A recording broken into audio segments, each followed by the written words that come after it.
Hi, this is Kerby Anderson. You know, each day we take on the tough issues and provide a biblical perspective to them. The topics we cover are wide-ranging. Apologetics, theology, prophecy, creation and evolution, intelligent design, marriage, family, child-rearing, the millennial generation, friends and society, politics, economics, business, religious liberty, the Constitution, public policy, foreign policy, military policy, tensions in the Middle East, abortion, homosexuality, pornography, sexual ethics, media, technology, history, and America's godly heritage. We talk about anything that affects your faith, your family, or your freedom. So don't go anywhere, because Point of View starts right now.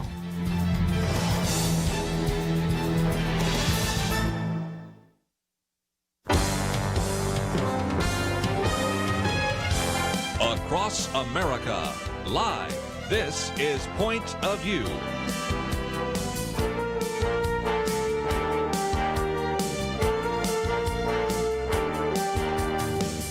And now, Kerby Anderson. Thank you for joining me today on the Wednesday edition of Point of View. We're so grateful that you can join us.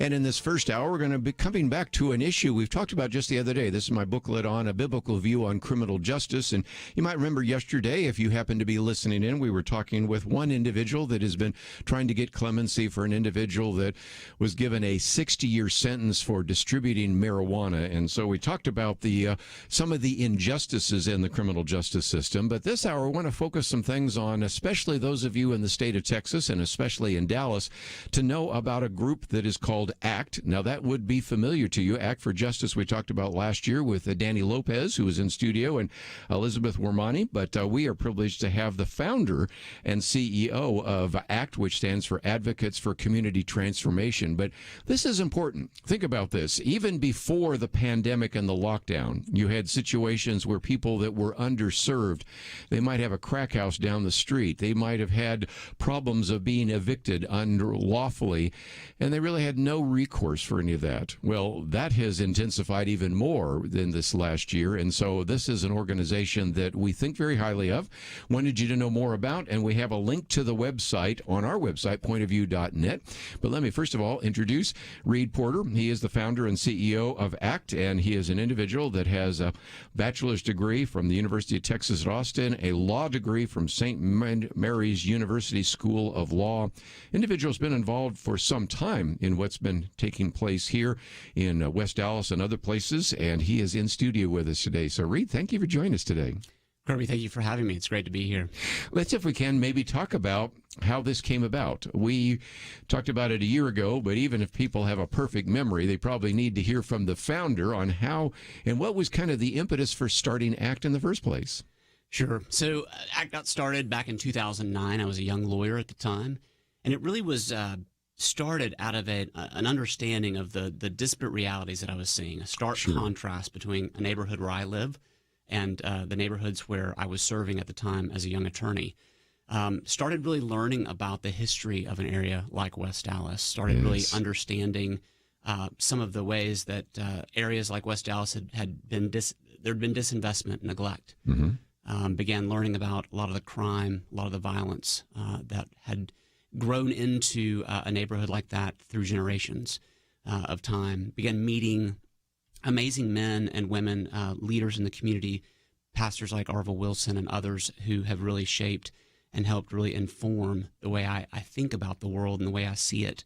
And so as I began to understand these disparate realities, the stark differences that I was seeing that were only a few miles from my own home. That's true. I began diving into it a little bit more deeply, began asking questions, trying to understand what was it that made crime still exist? Like, why wasn't it being taken care of by the police? Why weren't residents maybe as willing to speak up for their rights? Began learning that not every resident actually knew they had a right to live in a safe neighborhood.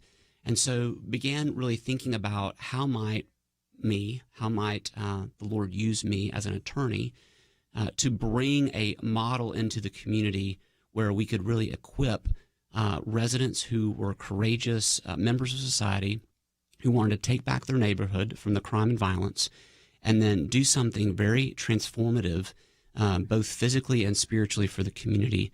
And that's really over time how the model began. Specifically, we learned that the crime that we were learning about through that initial investigation, much of it was being harbored in what I would call a drug house. Those drug houses sometimes had existed in the neighborhoods like West Dallas for decades. Began asking, well, why wasn't the police doing something about it? Why wasn't the community doing something about it? And really from there realized that we needed to come alongside men and women with access to the legal resources and other opportunities that I was able to bring to the table with the collection of people around me, and really provide a service that would meet a gap, so to speak, in city services. And ACT was birthed. It is a great organization. We have a link on the website. And I do want to talk about the lawyers, but let's, for a minute, since you mentioned that, talk about the people that you serve. It's an underserved community. It's a place that oftentimes I've looked at some of the zip codes where the high crime areas are, and an individual that lives in a place which does not have high crime says, well, why don't they call the police? Well, calling the police sometimes seen as a threat rather than an answer. Number two, as you pointed out just a minute ago, I don't even realize I have those rights. And so some of that has just been an education of the individuals that you've been serving, isn't it? Yeah, definitely. We like to think of men and women that live in an underserved part of our city, oftentimes as a neighborhood guardian. This is somebody who desires to take back their community from crime and violence. They want a safe community. They want their families to flourish. But they might not always have access to the same systems, the same opportunities, the same connections that many of us in our city take for granted on a daily basis. There are also families that we're getting to know that may be distrustful of the legal system because perhaps they haven't actually seen justice, but they've seen injustice. Well, sure. They might even feel discouraged because the voice that they've tried to share with others may not be paid attention, and so people are apathetic to that voice. And so with the right opportunity and energy and really the ability to come alongside these men and women, that is really the one of the main things I would say that is really makes our work successful, is really leaning into, learning from, and encouraging these neighborhood guardians to ultimately have the tools to take back their communities. Well, let's talk about the lawyers, you and others that you've associated with, because we can talk about, well, doing some pro bono work, but you're involved in this full time. So what exactly does that entail? Yeah, we could not do this without the lawyers that give so much of their time and effort. Just as an example, in 2020, we partnered with some amazing law firms, and I'll just give them a shout out. So Please do. People like Baker Botts, Bradley, Brown Fox, Greenberg, Traurig, Haynes and Boone, Locklord, Lynn Pinker. These firms all work on a pro bono basis. Yes. They come alongside our clients. We're also on staff. We have lawyers as well that act as in-house counsel that do a lot of the strategy. But we really bring in the law firms to come in and do the heavy lifting to represent the families that we have developed relationships with. And as example, they're really amplifying their voices. Last year, volunteer attorneys donated almost 1,300 pro bono hours. Wow. Totaling an estimated of almost $750,000 in legal services. So lawyers are absolutely critical. I'm a lawyer by training, and really that was another real piece to the puzzle for me when I really felt led to leave my law firm back in that late 2008 time period before it started in 2009. I really wanted lawyers to be front and center in the opportunity to actually utilize the gifts that God had given them on behalf of the city. Well, let's take a break, and when we come back, we will continue our conversation. By the way, if you'd like to ask a question, feel free to do so. 1-800-351-1212. I suspect most of you just want to sit back and learn and listen. As we go to a break, let me just mention we have a link to actforjustice.org. You can certainly go directly there, or, of course, if you simply go to our website, pointofview.net, we have a link there. We're going to talk more about the various families that certainly have needed an advocate and the way in which ACT has met that need, and we'll tell some great stories. But if you'd like to join us, feel free to give us a call too, 1-800-351-1212. Reid Porter with us, and we'll continue our conversation with him right after this.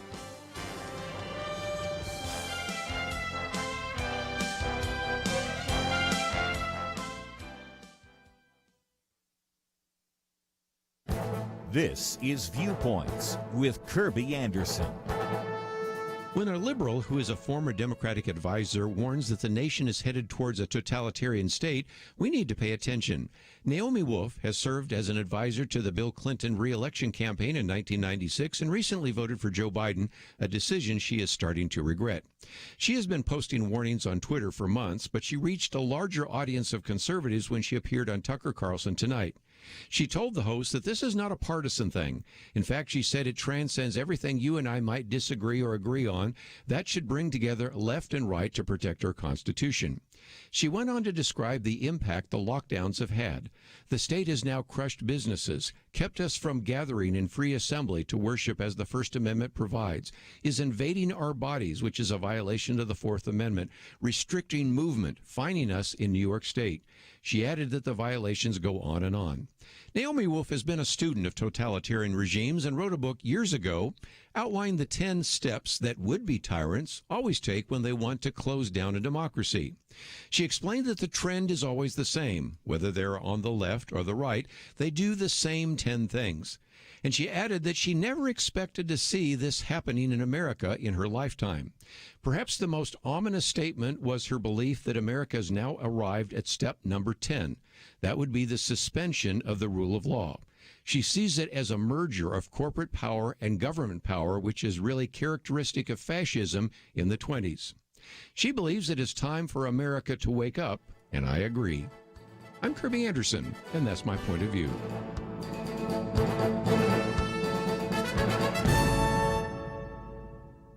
Go deeper on topics like you hear on Viewpoints by visiting pointofview.net. Pointofview.net.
You're listening to Point of View, your listener-supported source for truth. Back once again, we're talking about this organization, ACT, and if you would like to know more, actforjustice.org. Just a minute, I will point you to a little video, which is kind of a nice summary of that. But first of all, let's get to know Reid Porter a little bit longer. As I mentioned, you have a law degree, and you certainly were in a law firm, but then left. But I think there's a little bit maybe in your background that caused you to want to be able to serve these individuals. Can you share that story? Sure. I grew up in the Dallas-Fort Worth area as actually a preacher's kid, and so had an opportunity to watch my dad really minister to the physical and spiritual needs of different communities that he was involved in. And through that, one of the verses that I learned early on as a young boy is Micah 6:8. He has shown you, O man, what is good and what the Lord requires of you, but to do justly and to love mercy and to walk humbly with your God. And so looking at that a different way, it's often used to, as Christians, we are called to do justice because out of a merciful love, that we have for humanity. And so while I never felt called to preach or stand behind a pulpit, I definitely saw my dad do what he did and often wondered what might it be for me, how might God call me to be in ministry. Sure. And actually had an uncle that was a lawyer, and so saw a little bit of what he did. But I decided to go into law school, and law school was an amazing opportunity for me to open my eyes up to a lot of different opportunities. But ultimately took a job back in Dallas, married my wife, who I knew in college, and started serving over in the West Dallas area. So really, the work that we're doing right now at ACT, the impetus, I can look back all the way really to boyhood and really thinking about how might the Lord be be calling me into my life as a man. And I know you have 4 kids. They're probably watching you right now, figuring out what they're going to do in the future. And Well, they would be if they weren't in school, but yes. Then certainly see what's going on. And if nothing else, I'm sure you and your wife and your kids are proud of what you're doing, because it's just an incredible need. And I appreciate the fact that we've had individuals over these years to work with, a Voice of Hope, or whether it's West Dallas Community or a variety of others. These are places where I've had connections, and we've had many of them on the program. But last year when we featured this organization, we didn't have you on, so it's nice to hear your story as well. And I might point people right now, if they're not familiar with Act for Justice, go to that website, actforjustice.org. You're going to see there's a little YouTube, it's kind of like a cartoon, but it actually explains how you do what you do. So first of all, I want you to kind of listen and pay attention. Number 2, think about whether or not you could pass this on to someone else. You know somebody in your church that maybe needs to know about that. Maybe have a ministry in one of these underserved areas. Maybe you know somebody's a lawyer that has wondered, is there something maybe I can do to fulfill God's vision in my life? And so as you look at this little video, there's a part there that says share, and so you could share it with those individuals. But talk about how this works, because I think they're thinking, okay, high-priced lawyers, law firms, a couple of full-time lawyers. What does this look like on a day-to-day basis? Can you give us an overview? Sure. And I think I probably should just go ahead and start. What we're really trying to accomplish is we're trying to make neighborhood safety a normal reality for everyone. And again, we're doing that through mobilizing and equipping residents in an underserved area to fight crime while we're sharing the hope of the gospel. So really, when you really think about the primary needs that we're trying to meet the physical needs of the community, primarily from a justice, from a safety standpoint. Mm-hmm. We're also, we care deeply about the holistic transformation. So we're also looking at the spiritual needs of men and women as well. And there are some amazing believers in West Dallas, South Oak Cliff, Pleasant Grove, where we're working. And there's some just amazing people who care deeply about their neighborhood. And so we're coming alongside them. You think about, we've spoken about it a little bit already, but if you think about what's happening in a community where there is crime, where there is violence, there's a lot of fear. Families might not allow their children to play out in the front yard. It's true. They may not allow them to walk back and forth to school because they may be threatened by a drug dealer or a prostitute. Children may have trouble studying in the evenings because of gunfire. That's or right. Fights out in front of the house. Mm-hmm. And so you have this situation happening that can sometimes isolate people. And if people feel isolated, then they're not developing community. And if you're not developing community, then you're not thriving and you're not flourishing in your community. It prevents people from becoming more civically engaged in their neighborhood. And there's quite a few, as we know, needs in our city that aren't just crime or safety related. There's economic issues, there's education issues, there's family, broader family type opportunities for us to be serving, especially as the Christian church.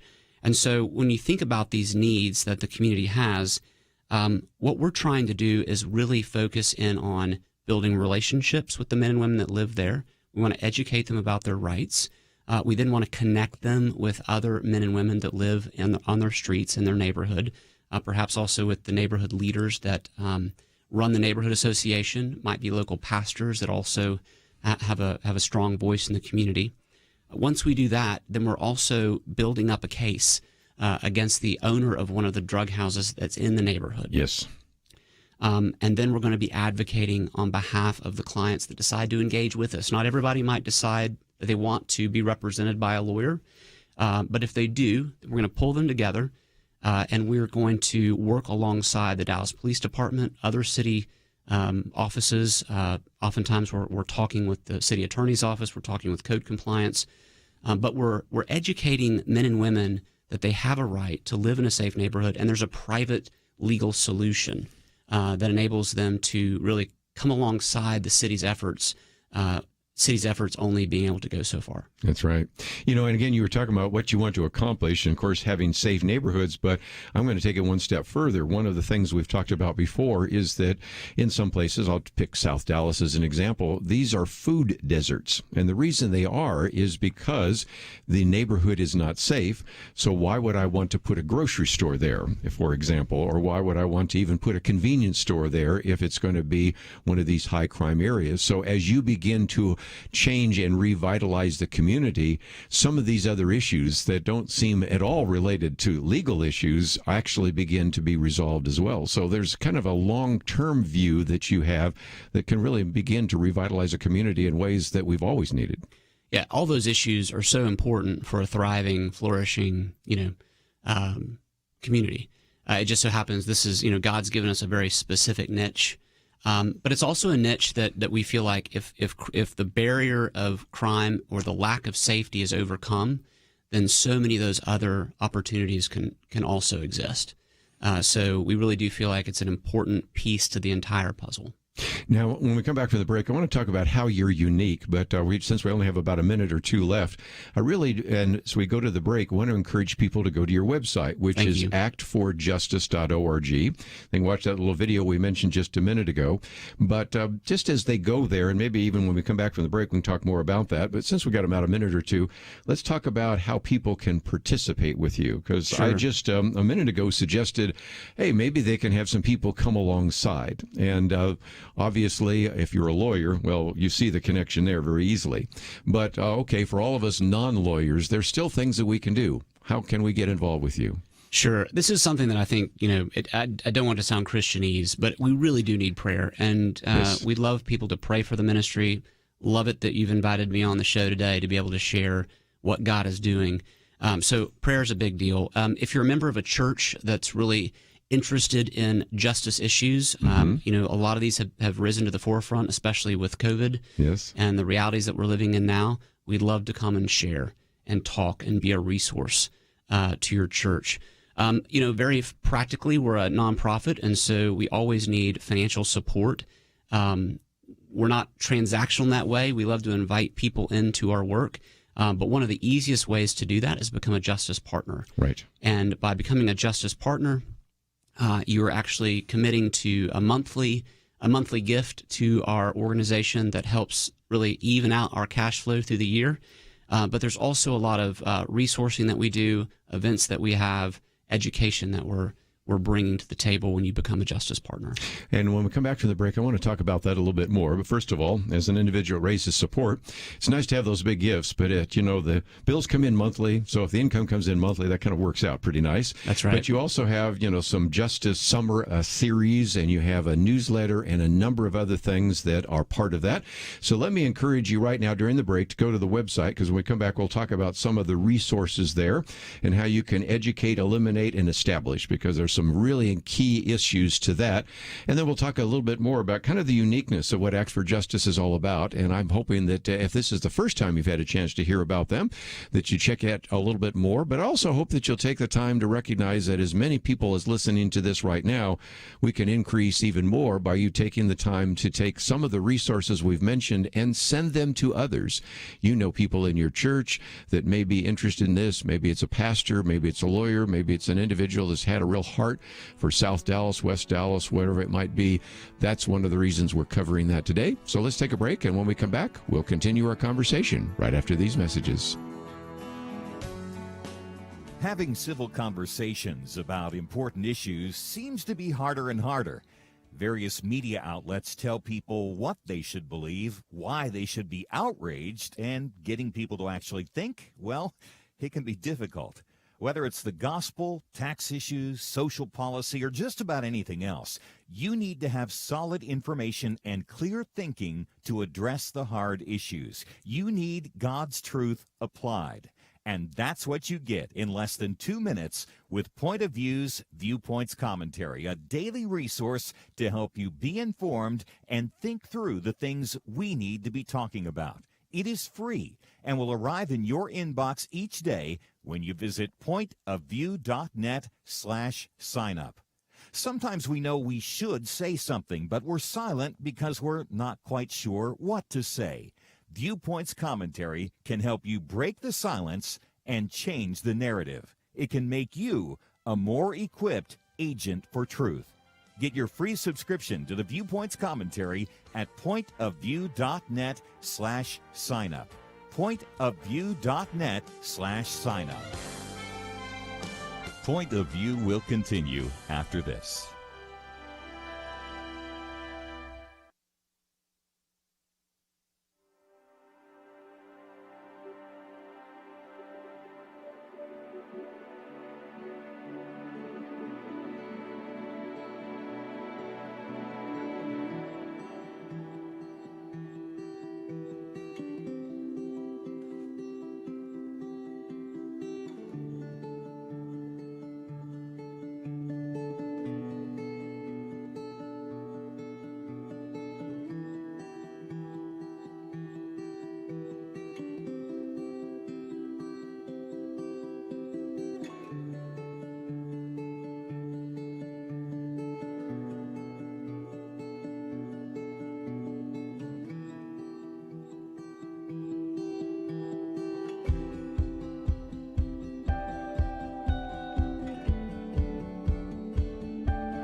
You are listening to Point of View.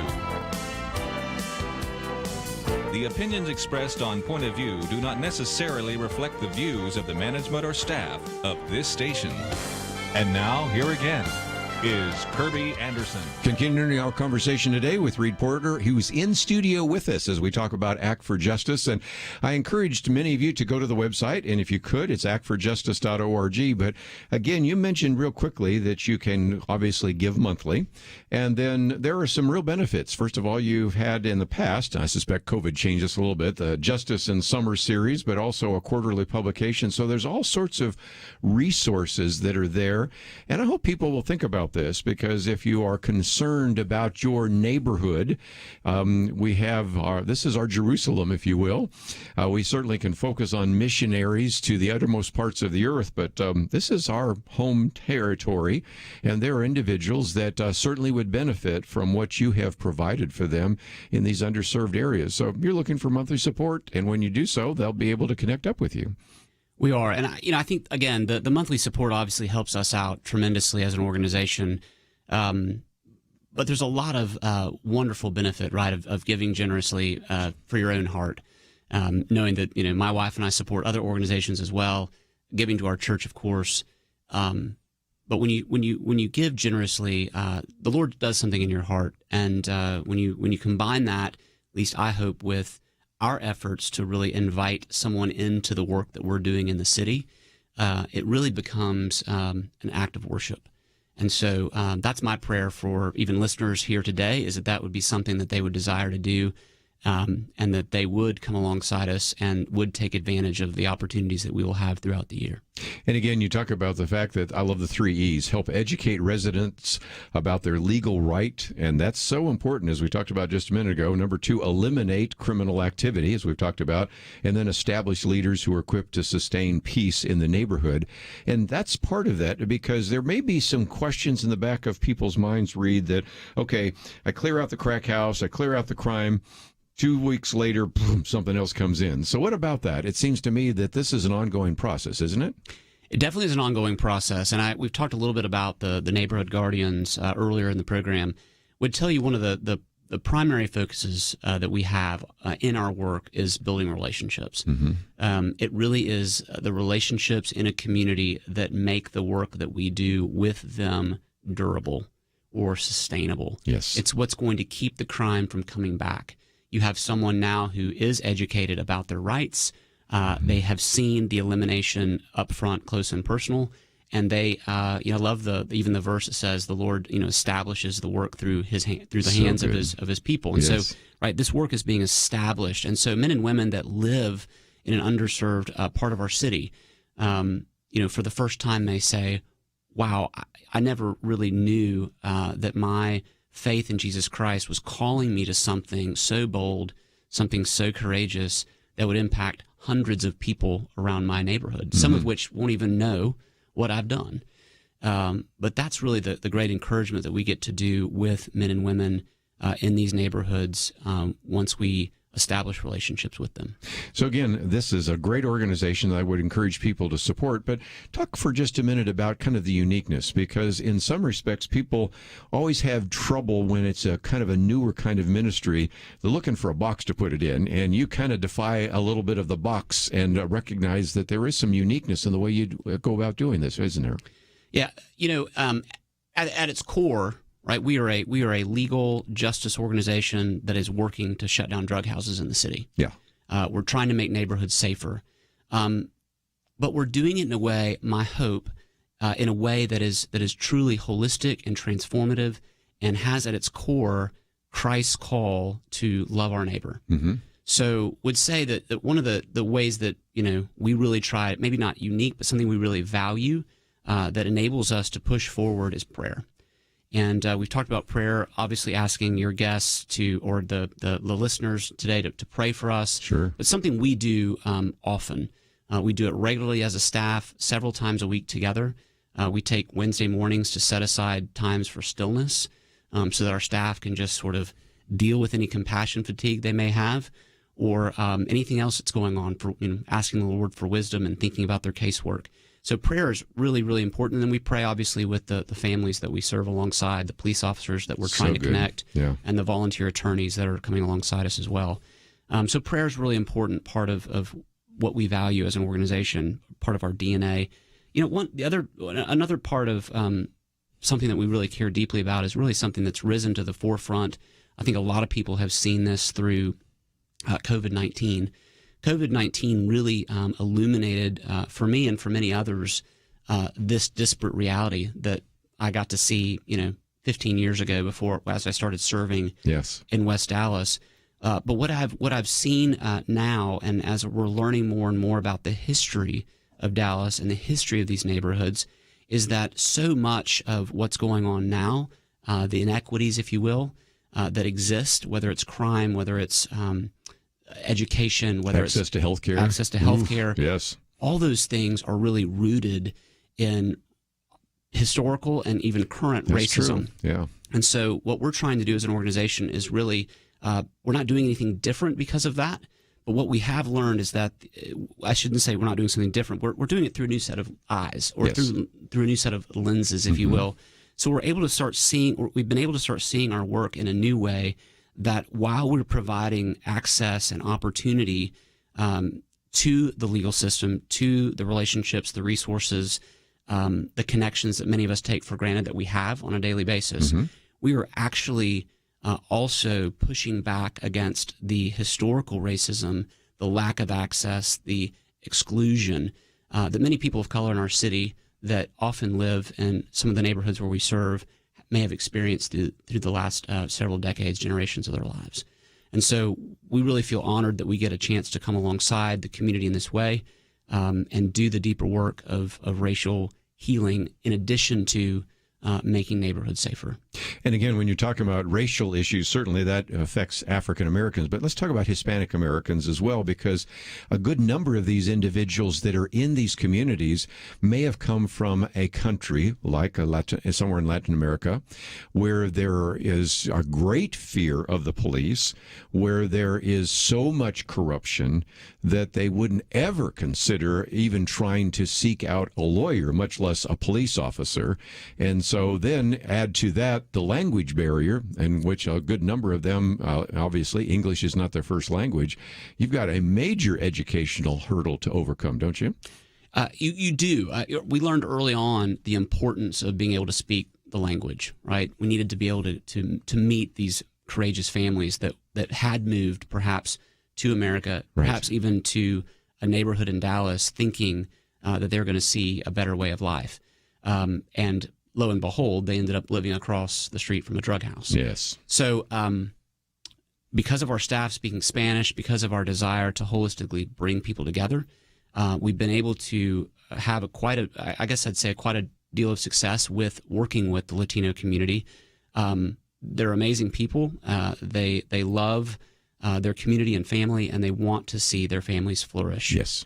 One example I have of specifically we have lots of wonderful stories of families that we've worked with, but one story I've loved is the life of a young woman named Linda Portillo, who actually I got to know when she was about 12, and her parents actually moved her sister Linda and her little brother Leo into the neighborhood for a better life, but they didn't realize that they'd moved into a community that had quite a bit of crime at the time. Yes. And so as we got to know them, we got to see their needs. They no longer slept out on the couch with a fear that someone might break in through the front door. Over time, as they took on more and more cases with their neighbors, we saw Leo get to ride his bike out in the yard and play out in the yard and ride up and down the street again.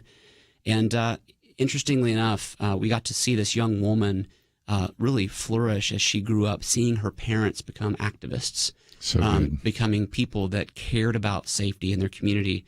And because there wasn't a language barrier anymore, because they had become educated about their rights, they'd had the opportunity to create that better way of life for their family. And now Linda she's gone on, she did really well in school, has come back to the community to be a dental hygienist, and really supportive of her work. But the Portillo family has been one that I've really loved, the story of the way God has worked through them.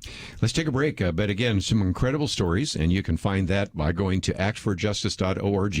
We come back from the break. I want to talk about these partnerships. I mean, you've talked a little bit about with law firms, but partnerships with police and with some of the community and those kinds of things. So that's just another topic that we can probably get into.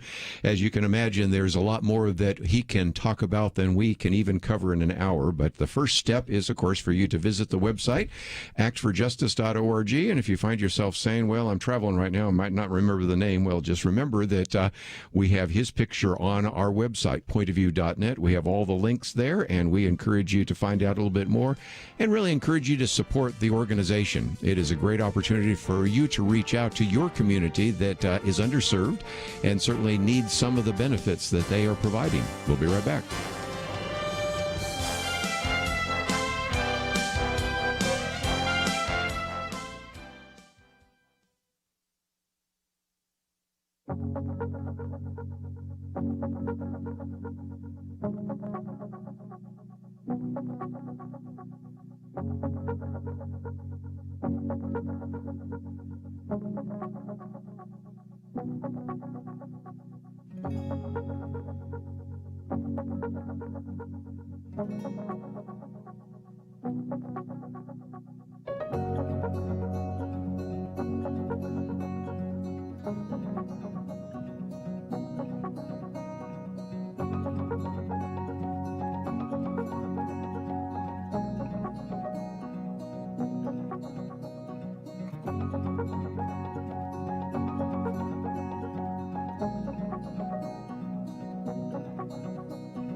Now, back to Point of View, your listener-supported source for truth. Back for a few more minutes, and in studio with us, Reid Porter. And if you find yourself saying, I'd like to hear this again, or I'd like to maybe educate some people about this, you can go to our website, pointofview.net.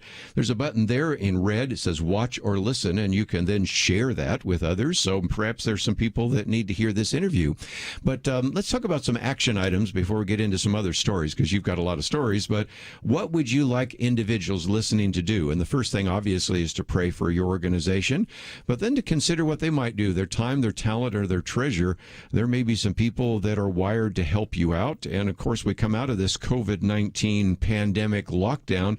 There might be some places where people could volunteer and those kinds of things. But how can people get involved with you? No, that's a great question. What I would say too, first and foremost, is this idea that God's given us gifts and treasures, experience, education in so many different areas. Right? We think about how all of us are wired and made uniquely in God's image, but also different, right? Mm-hmm. And that's how the church goes about its work.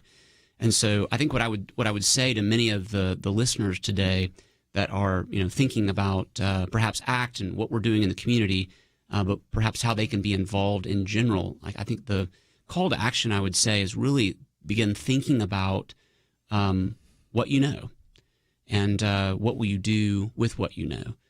There's a great quote by a man, kind of a huge member of the faith community that I really respect and look up to, a member of the faith community that lived a long time ago, a guy named William Wilberforce. Oh, sure. And Wilberforce said this about the slave trade. He said, "You may choose to look the other way, but you can never say again that you don't know." Yes. And so I think about that. I've thought about him a lot as we do this work at ACT. But I think for all of us, I mean, it's what do we know? You've mentioned so many other issues that are out there, not only in our city, but also in the world. And, the Lord needs all of us to figure out what do we know and what are we going to do with that. Yes. Well, again, just a great opportunity for people to participate. So, again, you can go to the website. But I did ask about partnership. One is, of course, the Partners with Lawyers. We do have a number of people listening that are in law enforcement, and they might be saying, okay, I didn't even know you existed. And you have developed some partnerships and things of that nature with law enforcement, haven't you? We have. I would say the police department is one of our most integral partners. We have a wonderful relationship, not only with officers that have boots on the ground, but also the upper level assistant chiefs, and we're looking forward to getting to know the new chief here shortly. But police officers and law enforcement are so important to our city. There's been a lot of talk, I think, even within the last year or so, need for police reform and the need for looking at police in a unique or different way. What I would say is, our society wouldn't function without our amazing officers that do such a wonderful job on a daily basis. And so we continue to stand behind them. On that front, just say that it doesn't mean there's not necessarily need for police reform or, rethinking the way the police go about their work, but they are a true partner of ours. And one of the beautiful things that we get to do as we do our work is to bring cohesion between the police and between residents that may not often trust each other. One of the things that we talk a lot about at ACT is this idea of diminishing the distance. How do we as an organization bridge that gap, bring people together, bring ideas, bring access, right? It's closing that gap just as God did that with us, drawing us as people who are distant through his son, Jesus Christ. And so, anyway, when I think about the police and I think about the amazing work that they do, would encourage any police officer that's out there in the city that doesn't know about us to begin asking how and where perhaps we're working and whether they can get involved with us in that way. Again, actforjustice.org, and I've suggested you pass it on to lawyers and now police officers and maybe even other people that are involved in city councils and or even your pastor and, of course, other friends and neighbors and all that. In the last few minutes, though, I thought maybe you'd share that story, because I know a little bit about this, about a woman who said, I'm concerned about my own street, and I want to, in a sense, take it back and to do that in the right way, and how you worked with her to make a difference. Yeah, it was a great story of a woman, married, children, but she and her family had moved into West Dallas, very similar to the Portillo family, really wanting a better way of life, really wanting that peace and opportunity for their children. That honestly, as she reflected back of her hometown in Mexico and Central America, that she didn't necessarily see. And so when her street, when there was one particular drug house that had been there honestly for 3 decades and they had just moved in, she did not want her street to become the way she was seeing her hometown becoming. And so it really gave her a lot of courage. It gave her a lot of tenacity to really stay the course and develop the relationships, honestly, with several other of her neighbors to come alongside us and our work and the lawyers and to actually shut down a drug house that had been in existence for over 30 or so years. So again, just some incredible stories about that. And again, some next steps. If somebody says, well, I'd like to kind of partner with you, talk about what is available. And again, you have individuals supporting you on a monthly basis at all sorts of different levels, don't you? We do. Obviously financial support is a huge piece of the way people can support us. Again, we talked about the Justice Partners idea. The idea of giving on a monthly basis, but we also love any kind of gift that somebody might want to bring in. We will actually have a couple a series. You talked about the summer series. We'll be doing that this summer as well, which is oftentimes an academic conversation about issues that are related to our work. Mm-hmm. In the past, we've done things on racial justice. We've done things on gentrification, other areas that our work touches on. But that's an opportunity to come get involved and consider being more educated about our work. Obviously there's ways to continue to come alongside us with just a gift of any size. So whether you have a family foundation, whether you have a church that wants to figure out how to give locally, those are always wonderful ways to support us. And again, actforjustice.org, and we encourage people to do so. And I've heard that this is maybe your first radio interview, and you need to do a whole lot more because you do it very well. I appreciate it. Nothing else, we wanted to highlight Act for Justice, and again, we have that link on our website. So, Reid, thank you for joining us, and as you get closer to that summer series, let's see if we can at least publicize it so some more people can learn about what you're doing and just learn about what's going on in the community. So thank you for coming in studio We'd love today. that. Thank you again for having me. It's been a pleasure. We're going to take a break, and when we come back, I got a couple of things. First of all, a $1.9 trillion, can you believe that, bill being voted on in the House of Representatives. Just the other day, I talked about some of the reasons why there were people that wanted to vote against it, some of the pork involved with that. Kelly Shackelford's been with us, sent something on, and I said, there are a few other gems I need to share with the audience, so we'll do that real quickly. Then we have Dennis Prager. We have a piece that he's put together here on what's going on in the schools, and boy, that's been a real problem this last year, as you will know. And then we will be talking with Doug Cobb a little bit later the next hour about the finishing fund, and that will be, I think, very helpful.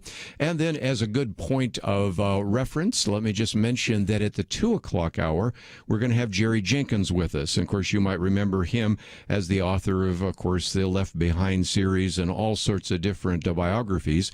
But it is his son, Dallas Jenkins, who has done this TV program, which is ongoing, called The Chosen.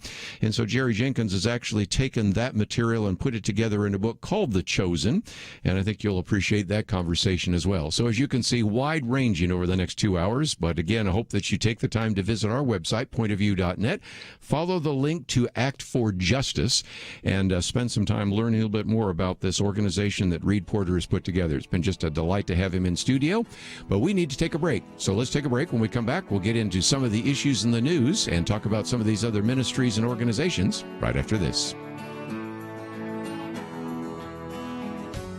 Sometimes I think about seeds. You ever stop to consider that some seeds become entire trees and some trees grow up and produce fruit?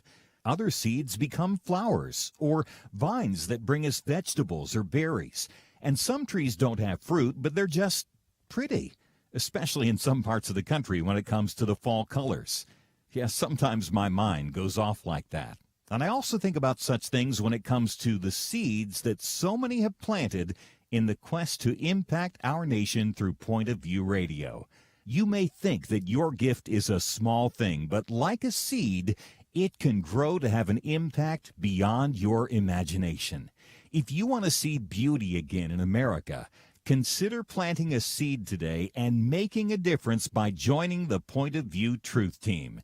Get the details today, right now, by visiting pointofview.net/team or call us at 1-800-347-5151. Plant a seed for a great future. Cultivate truth.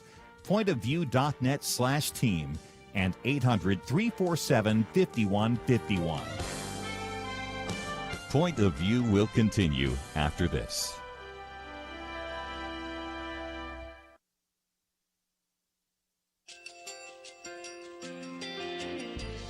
I just want to thank you so much for all the wonderful programming you have. You're just absolutely fantastic. I recently started listening to Point of View, and I really found it interesting because of the different subjects you cover. Thank you for that. I really appreciate everything that you do in keeping us informed. Thank you, Kerby, for everything that you have been doing. I appreciate all the work that you're doing, advocating for the Word of God. Thank you so much. Point of View, I think, is absolutely necessary because it's a Christian perspective, a biblical worldview perspective, and receive very current, up-to-date information about what is really going on, week to week in our culture, which is changing so rapidly, and yet it's morally sliding backwards. Yeah, I'm just, first of all, I thank you guys. Y'all's program is wonderful, and enjoy it every day. I learn so much every time I listen to it. Point of View Radio Talk Show.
Hi, this is Kerby Anderson. You know, each day we take on the tough issues and provide a biblical perspective to them. The topics we cover are wide-ranging. Apologetics, theology, prophecy, creation and evolution, intelligent design, marriage, family, child-rearing, the millennial generation, trends in society, politics, economics, business, religious liberty, the Constitution, public policy, foreign policy, military policy, tensions in the Middle East, abortion, homosexuality, pornography, sexual ethics, media, technology, history, and America's godly heritage. We talk about anything that affects your faith, your family, or your freedom. So don't go anywhere, because Point of View starts right now.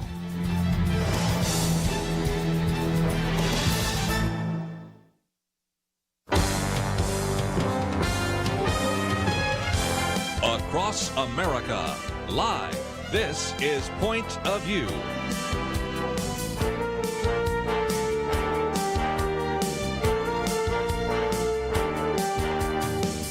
And now, Kerby Anderson. Thank you for joining me today as the Wednesday edition of Point of View, and I'm so grateful that you could join us. Good to see your smiling faces out there today, as we're over the next couple hours going to cover all sorts of very important issues. In just a minute, I want to get into the $1.9 trillion bill that is a foregone conclusion, passed by the Senate, is going to be passed by the House, and will be signed by the President. And yesterday, I did talk about a few things that were lurking in the bill that have nothing to do with COVID-19, and are good examples of so much pork that gets shoved into various pieces of legislation simply because they know that it's a must-pass piece of legislation and anybody wouldn't dare vote against it. By the way, I might point out that 49 members of the Senate, that would be 49 Republicans, voted against it, and you will also see the same kind of split as well today in the House.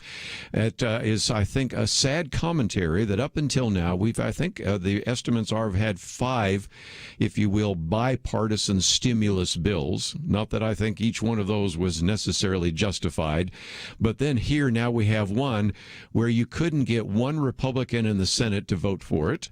You might say, why 49? I thought we had 50 Republicans. Well, we had the one senator from Alaska that was not there to vote for it, but you had a 50-49 vote, 50 Democrats. Not one Democrat could vote against it, and not one Republican could vote for it.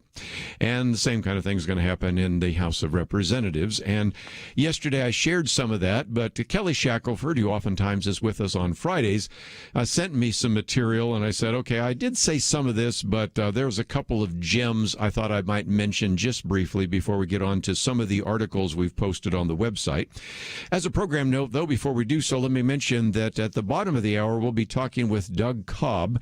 He is an individual who is a managing partner of what's called the Finishing Fund. I think we'll all together learn a little bit more about that. It's a partnership of people that want to invest in the kingdom. They really want to accelerate the completion of the Great Commission. And so we're going to talk about what they're doing there.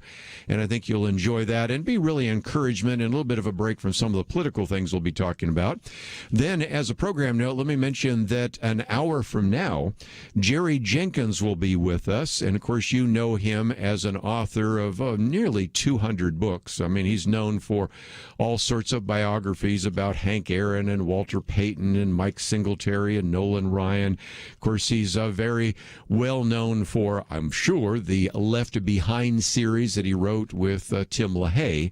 But as you may or may not know, his son Dallas Jenkins has put together this last year the first year of The Chosen, which is a television program which is actually crowd-funded. They're in the midst of shooting the second season now. They were shooting it up in Utah. Now they're shooting it here in the state of Texas. And anyway, Jerry Jenkins has taken the material from that first year, The Chosen, and put it in book form. So we're going to talk about the series. We're going to talk about the book. We're going to talk about the life of Christ. We're going to talk about some of the creativity that his son has brought to this very interesting television series. And so that will be a conversation we'll have next hour. And by the way, if you've ever watched The Chosen, and you can watch it on your phone, you can watch it on your computer in a variety of different formats, I'd love to hear from some of you about your reaction to it and your thoughts. And, of course, Jerry Jenkins will be with us for the hour on that. Okay, let's real quickly, and I'll just do this in a couple of minutes, talk about what's in the $1.9 trillion bill, which some people have called a liberal progressives wish list. It is $1.9 trillion of debt, according to the Congressional Budget Office, but there are others that are saying that the real total could go much higher in terms of the amount of new debt that will be established, because once you spend the money, sometimes it creates a need and it creates other costs. So this is more than just a $2 trillion debt. It could be, some people say, as high as $4 trillion. Won't get into the math right now, but just to mention that. At least $350 billion of that is seen by a lot of people as a bailout of the blue states. This has to do with the fact that a lot of that is going to those states which have had difficulty balancing their budget. Every state theoretically is supposed to balance their budget, but not. And so you have much of this really going in that regard. Since I grew up in the San Francisco Bay Area, let me just give you one example. $600 million goes to the city of San Francisco in an attempt to erase the city's budget deficit.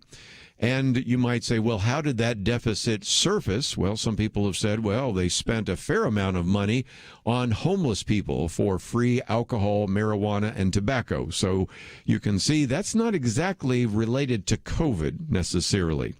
Now, there are about $86 billion for a pension bailout, but those pensions were running a deficit even before we had COVID-19. So to argue that that has anything to do with the pandemic, I think, is a stretch. Of course, you can talk about the $1.7 billion for Amtrak, including nearly $1 billion for train travel in the Northeast and those kinds of things. And again, this is supposed to be a bill that is going to be dealing with COVID-19. Well, there's $800 million for foreign food aid. There's $470 million for the humanities, arts, and museums. $100 million to the EPA to address health outcome disparities from pollution, which is a real stretch, I think most people would understand. There's $20 billion in there for language preservation. I have no idea even what that is. Of course, there's an attempt to expand Obamacare, or the Affordable Care Act. There is funding, as I mentioned yesterday, for abortion and Planned Parenthood, and on and on and on. How much of that $1.9 trillion goes directly to COVID-19 vaccines? Best estimates, 1%. So these are the kinds of things that happen in Congress.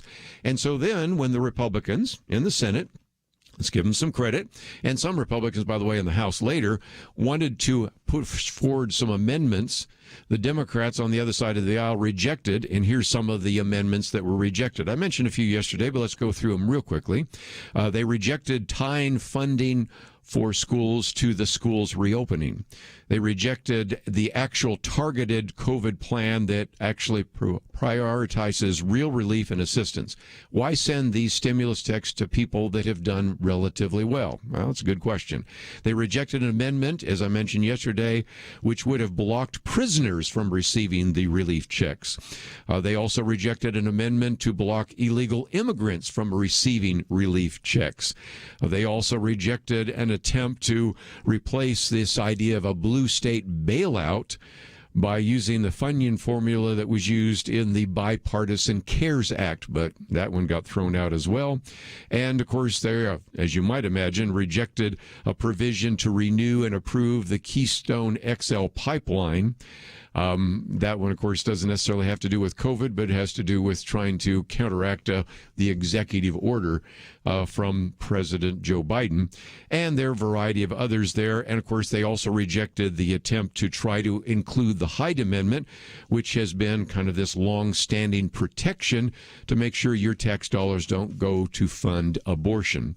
This bill does fund abortion. So I just wanted you to understand that when you hear people complaining about the people that voted against the $1.9 trillion payoff, they had a good reason. We'll come back with more right after this.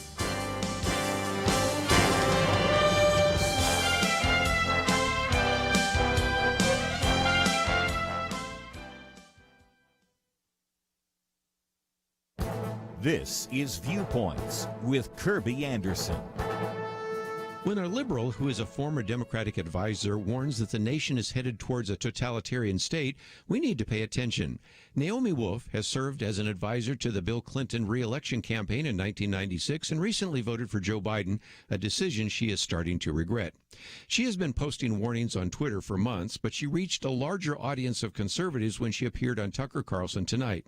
She told the host that this is not a partisan thing.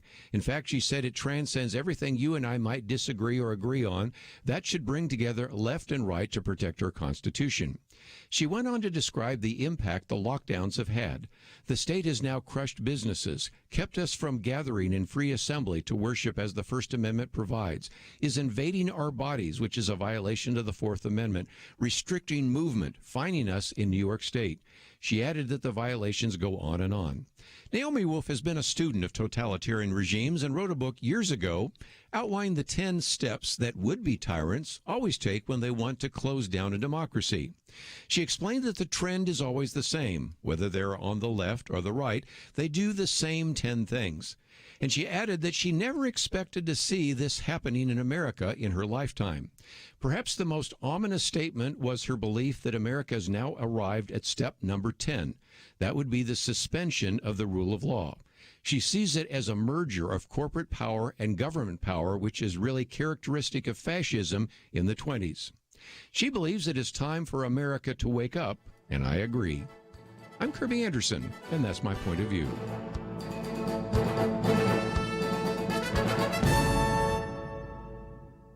Go deeper on topics like you hear on Viewpoints by visiting pointofview.net. Pointofview.net.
You're listening to Point of View, your listener-supported source for truth. Back once again, let's, if we can, go to some of the articles I've posted today. The first one I thought I might focus on is by Dennis Prager. It has the arresting title, "Most American Schools Are Damaging Your Child." And again, we recognize you don't want to paint with a broad brush. There are some very outstanding high schools and colleges, but the bottom line is most of them are dangerous. And I thought it would be appropriate, one, because we always love the commentaries by Dennis Prager, but it also kind of relates to the fact that very soon, for those of you that are donating to this ministry, we have booklets that we send out to those who give at a certain level. And the next booklet coming out is one on a crisis in education. I know that because I finished writing it. So again, I know what's in it. And the first point I make in that booklet is that when we look at what has happened this last year, the devastation to the education of the future leaders of America because of the lockdowns and because in some communities the schools are still closed. Well, technically they're not. They have virtual education, but I document that in some of these school districts, half of them don't even take attendance. So what learning is really taking place there? But again, all sorts of studies documenting only so well that young people are falling further and further behind. And the sad reality is in affluent neighborhoods and affluent families, they can hire tutors. They can make sure that the students are on their screens learning, or they are going to school, or they're getting pulled out and going to Christian schools, or they're going to charter schools or whatever. And so the ones that are getting hurt the most are the ones that are in lower and underserved neighborhoods. So that's part of the issue. But the bigger issue is even before we had the lockdown, we had essentially an educational fraud. You look at the number of individuals and the percentage of young people that could pass the basic skills test, what's oftentimes referred to as the nation's report card. It is horrendous. And so if that's not bad enough, then, of course, the other issue is the whole issue of education and indoctrination. And that's really what Dennis Prager is talking about. Now, he's Jewish, so he's not necessarily looking at it from a Christian point of view, but he is looking at it from a political, historical point of view in terms of just literacy and all the rest. And so he starts by saying, I've been telling parents for decades that sending a child to almost any college is playing Russian roulette with his or her values. I would agree. But he says it's a different version of Russian roulette. In the traditional version, only one of the gun's 6 chambers contains a bullet. In the college version of Russian roulette, 5 of the 6 chambers contain a bullet. By the way, I would agree. If your child attends almost any university in America or Canada or anywhere else in the English-speaking world, the odds are that your child's decency, intellectual acuity, faculty of reason, character, and moral compass will be damaged, perhaps permanently. He says, now the worst news is that sending your child to almost any elementary school or high school, public or private, is fast becoming equally toxic. More and more schools are being taken over by left-wing ideologues and by 9 ideologues who lack courage to confront the ideologues. And he gives some examples, and I thought I'd pick the one out of Oregon that I've been following here. He says, once infected with leftism, these schools teach children to hate reason, tradition, America, Christianity, whites, excellence, freedom, and masculinity. To cite one example, thanks to a $1 million grant from Bill Gates through the Bill and Melinda Gates Foundation, the Oregon Education Department has announced that teaching there is one right answer in math, he says, yes, in math, is an expression of white supremacy. Why then would an Oregon parent who cares about his or her child's mind send that child to an Oregon school? If you're wondering about this, I did talk about the earlier example that was coming out from some of the academic journals about the fact that this idea that one right answer is an example of Western imperialism and white supremacy. I did do a commentary on that. I've been thinking about doing the Oregon one, but it's so bizarre as to maybe have people think I was making it all up. But he uses that example and then talks about the fact that, of course, we have increasing data that shows that the schools should reopen, but they're not. And so as a result, we are certainly putting kids at even greater risk. And then he gives all sorts of other examples, and those range from the drag queen story hour to the idea of teaching non-binary gender identity, the 1619 Project. He goes through quite a few. But then he says that whenever he talks to adults, he asks them 3 questions. And here they are. The first question is, do you have children? If they do, then the second question is, how many of them share your values? He says it's not common to meet people, all of whose children share their parents' traditional values. Very, very rare, he has found. And so then if they respond that any of their children do not share their values, my third question is, what happened?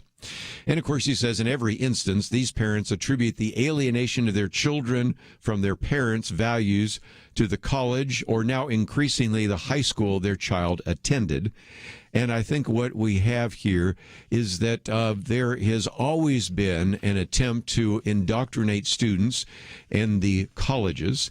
That has moved for sure down to the high schools, but now it's even moved down to the elementary schools. And so I do commend to you this particular article. I've only read a couple of the paragraphs from it by Dennis Prager, in which he reminds us that if you're a parent or a grandparent, you need to pay attention to where your kids are going to school. And the reality is that this has gone from bad to worse. When I first joined Probe Ministries, that's hard to believe, was 45 years ago, we had a brochure that said, when your kids go off to college, will they lose their faith? So 45 years ago, we were talking about that as being a chronic problem in the colleges. But now it's moved just not only from the colleges to the high schools, even down to the elementary schools. And so that's one article that I wanted to commend to you, as over the next couple of weeks, we're going to be talking about this issue of education, coming back to things like Common Core and a variety of other kind of indoctrination ideas and educational fads, and even really just the whole idea that it's an educational fraud in which we're graduating so many young people who honestly cannot read at the 12th grade level and then go off to college and have to take remedial courses. But one other piece that I've posted before we get into our conversation with Doug Cobb is a piece that comes from The Hill. Now, The Hill is actually kind of the journal of record for Capitol Hill. But nevertheless, this particular writer, John Fury, actually talks about what have we learned actually because of the pandemic. And there are 6 things he says we've learned, and he goes into detail with each one. Number 1, lockdowns don't work. Well, we found that out the hard way, that in many cases they actually cause more problems than they solved. Number 2, he says politicians love power. Wow, that has certainly been the case, and some of the controversy first surrounding Andrew Cuomo, now surrounding Gretchen at Michigan and a couple of others are certainly the case. Number 3, experts lack expertise. He says the expert class has rarely been right, and yet, nevertheless, they'll never express any kind of doubt or even apology for being wrong. Number 4, lockdowns afflict the poor and comfort the wealthy, because after all, if individuals have access to DoorDash and Grab, and they have access to Netflix and Disney Plus, and they have a diversified stock portfolio, well, they can do pretty well. But for people that can't even figure out where to get food, especially if they happen to live in a zip code that is a food desert, they have to get in their car, if they have one, and sit in lines for hours just to get some food and water to actually survive. Number 5, the media is complicit in furthering the panic, in which he gives, again, some good examples of in which we have created an incredible amount of fear on the part of Americans, and have oftentimes vilified those who've wanted to open up their city or open up their state. And then finally, he says we totally need to revamp public education. Of course, that's the one we've just been talking about, because it turns out that a lot of teachers don't want to go into the classroom, but viral education and virtual education just isn't working very well. And so this has been a really significant challenge that you can certainly look at as well. So 6 things that he points out that we should have learned early on, but it's taken, in some cases, a year to learn, and as a result, maybe we won't make that same mistake again. But the damage has been done. We're going to feel it for many years. Let's take a break, though. When we come back, we're going to talk with Doug Cobb about Finishing Fund, and a little bit later we'll be talking with Jerry Jenkins about The Chosen, and we have posted these articles for you to read. Might just mention my commentary today is about a warning from a liberal feminist saying, you know, I see a lot of evidence of this turning into almost a totalitarian state, and when individuals that wouldn't agree with us around the table are saying that, we need to pay attention. We'll take a break. We'll be back right after this. Having civil conversations about important issues seems to be harder and harder. Various media outlets tell people what they should believe, why they should be outraged, and getting people to actually think, well, it can be difficult. Whether it's the gospel, tax issues, social policy, or just about anything else, you need to have solid information and clear thinking to address the hard issues. You need God's truth applied. And that's what you get in less than 2 minutes with Point of View's Viewpoints Commentary, a daily resource to help you be informed and think through the things we need to be talking about. It is free and will arrive in your inbox each day when you visit pointofview.net/signup. Sometimes we know we should say something, but we're silent because we're not quite sure what to say. Viewpoints Commentary can help you break the silence and change the narrative. It can make you a more equipped agent for truth. Get your free subscription to the Viewpoints Commentary at pointofview.net/signup. pointofview.net/signup. Point of View will continue after this.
You are listening to Point of View.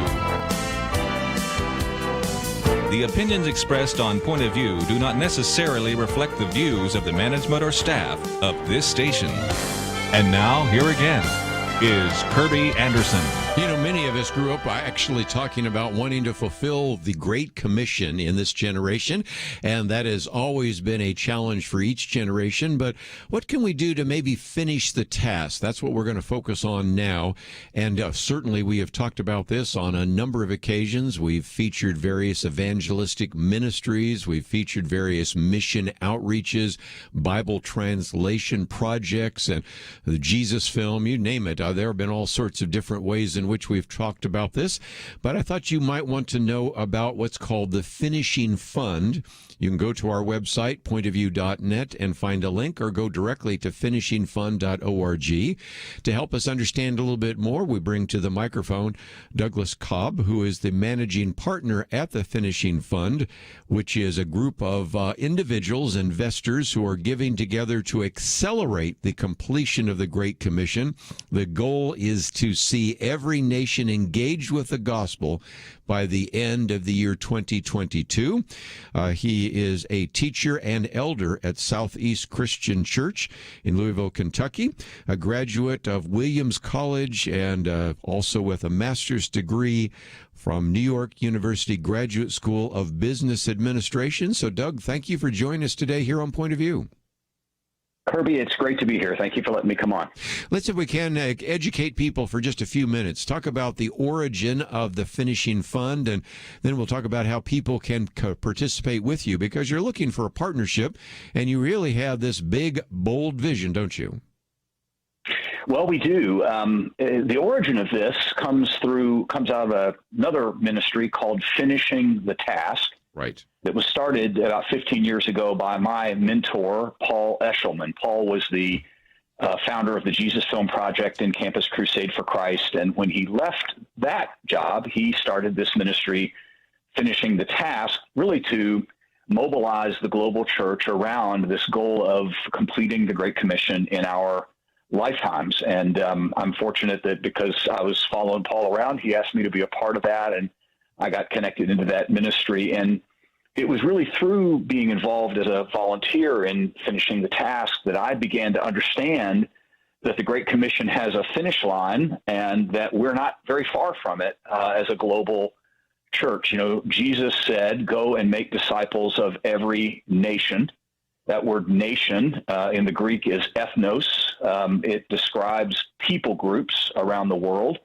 There are about 12,000 of those people groups, those ethnos, the smart people tell us, and all but a few hundred of them have now been exposed to the gospel. There are disciples in, say, maybe 11,600 or maybe even 11,700 out of 12. So only a few hundred groups left that nobody has ever been to tell them about Jesus. And you know, it just struck me that, you know, if we could take money out of the equation as being a hindrance to getting that done, if we could help fund those projects, that maybe we could accelerate the effort to get the gospel to those last few groups. And that's what we've been doing for the last 3 years, is funding great ministry partners who then go with the gospel to a place where it's never been preached. And again, if you go to finishingfund.org, and of course we have a link on our website, the first thing that pops up is invest to send the gospel where it's never been before. You know, Doug, we've talked about unreached people groups, and in some respects, first you're focusing primarily on kind of unreached nations, but what a great opportunity to provide a vehicle or a means by which to reach out to some places where the name Jesus has never been heard before. Yeah, it's kind of amazing to think that in the year 2000 there could be any such places, but these last few groups are typically in such remote places, way up in the mountains or way out in the desert, deep in the jungle, and you know, they're just not in places that anybody's ever bothered to go to tell them about Jesus. You know, if you think about the sort of the way the structures work of the Great Commission, you know, there's the reached world. That's where we live, where, you know, the gospel has been preached. And then there's this layer called the unreached. And those are places where there are some believers, but not very many. And there are many, many people groups in that unreached category.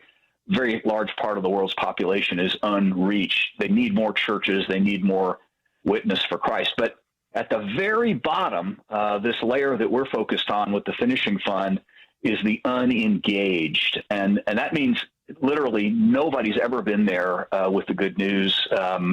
No believers, no churches at all in those places. And so lots of important work to do, but we're really focused on, this particular element of the unengaged.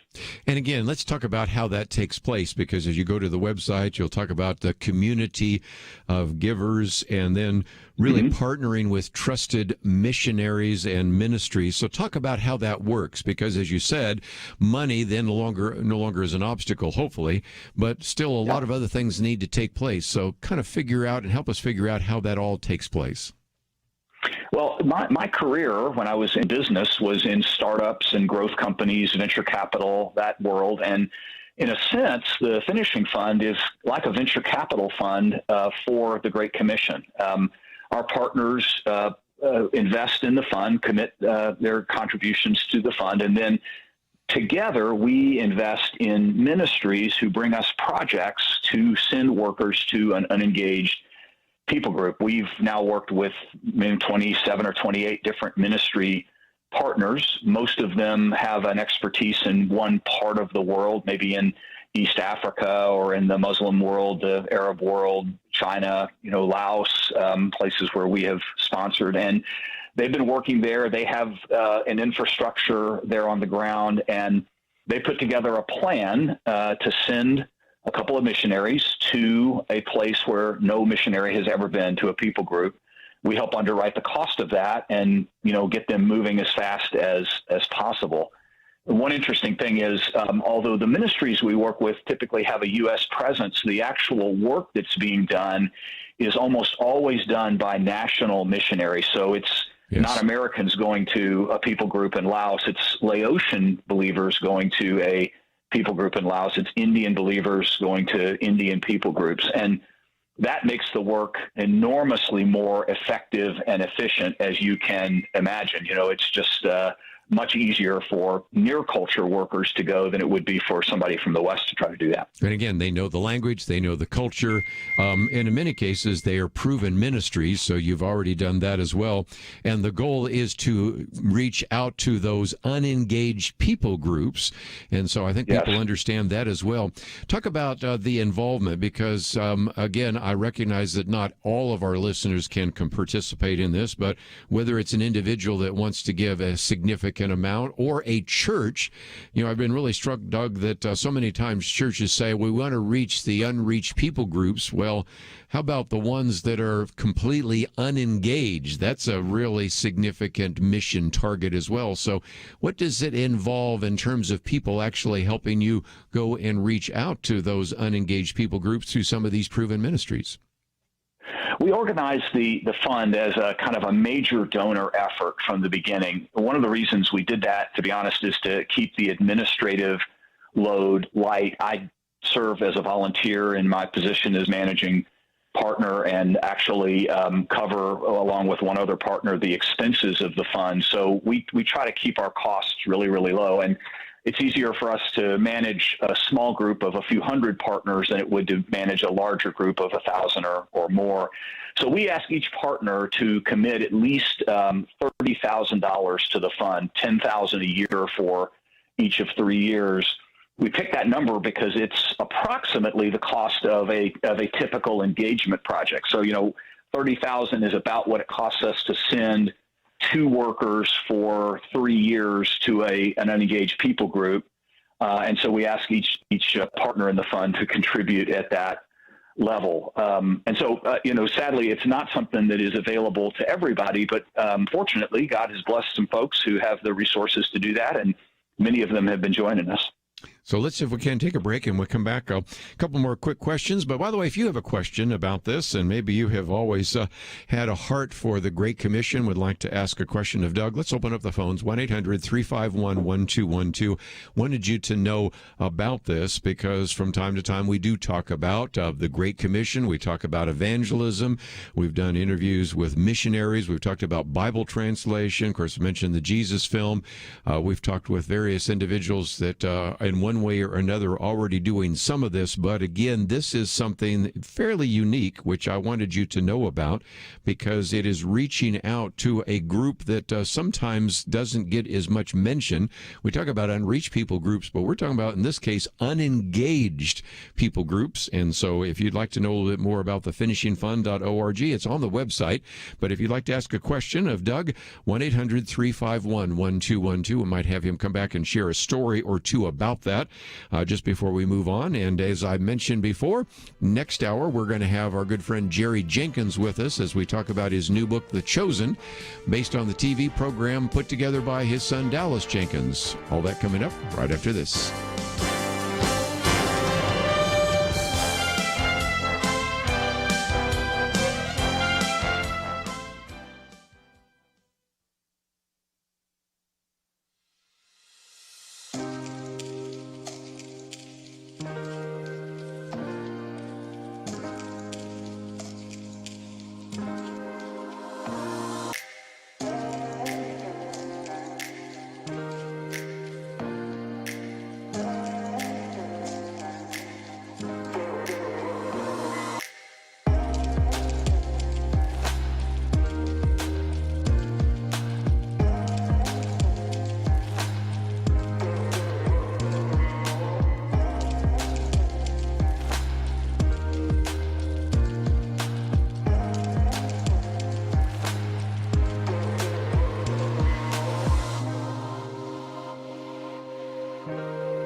Now, back to Point of View, your listener-supported source for truth. Continue our conversation with Doug Cobb for a few more minutes. Again, managing partner with Finishing Fund. And again, a desire to see every nation engaged by the gospel, with the gospel, by the end of next year, 2022. If you'd like to join the conversation, that number is 1-800-351-1212. Let's, if we can, go to the state of Texas, KCTA. John, thank you for joining us today here on Point of View. God bless you guys. It's been a while since I've called in. Boy, you just said a whole lot there. How do I comment or say anything about it? But I've got to narrow it down to two things. One, if we got to be vocal. We've got to get out there and preach it, just like the Scripture says, do. And second, I want to drop some faith on you. This is a doable thing. You will reach them, and this goal he has is just dynamic. We know the Scriptures say that once everybody's heard, the end comes. And that is You know, a brother, very, I'm very shocking but yet surprising and powerful thing. Another thing is your politics and your religion is so smooth, and you have the Spirit of God flowing through there. I can't listen to any other entity in the world, any other program. And I love Rush Limbaugh, and God rest his soul, but he just couldn't connect with a flow of the Spirit in his program when it came to politics and religion. They either talk about one or the other, but never a flow of the Spirit between the two. And I think you all have accomplished that, from Marlon Maddox all the way to here. But first of all, we've got to reach them, and I think we're going to reach them. I'm a pastor in Corpus. I'm baptizing 8 people next week. I'm reaching my local area. I want to find out how to reach the world. I think what you're doing is great. That's great. Again, Jerusalem and Samaria, Jerusalem, the uttermost parts of the earth. And again, we're talking about the few people groups that have never heard the gospel and the mission to make disciples of every nation by the end of 2022. Talk about that, if you might, for a few minutes, Doug.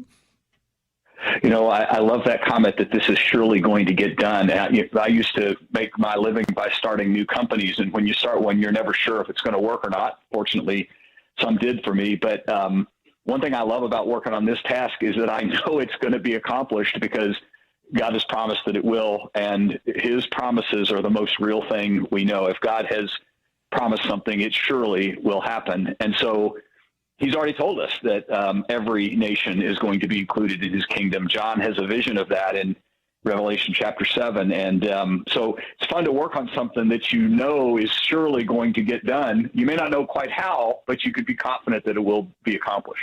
You have a couple of success stories. Just before I let you go, I thought I would let you share one or two of those.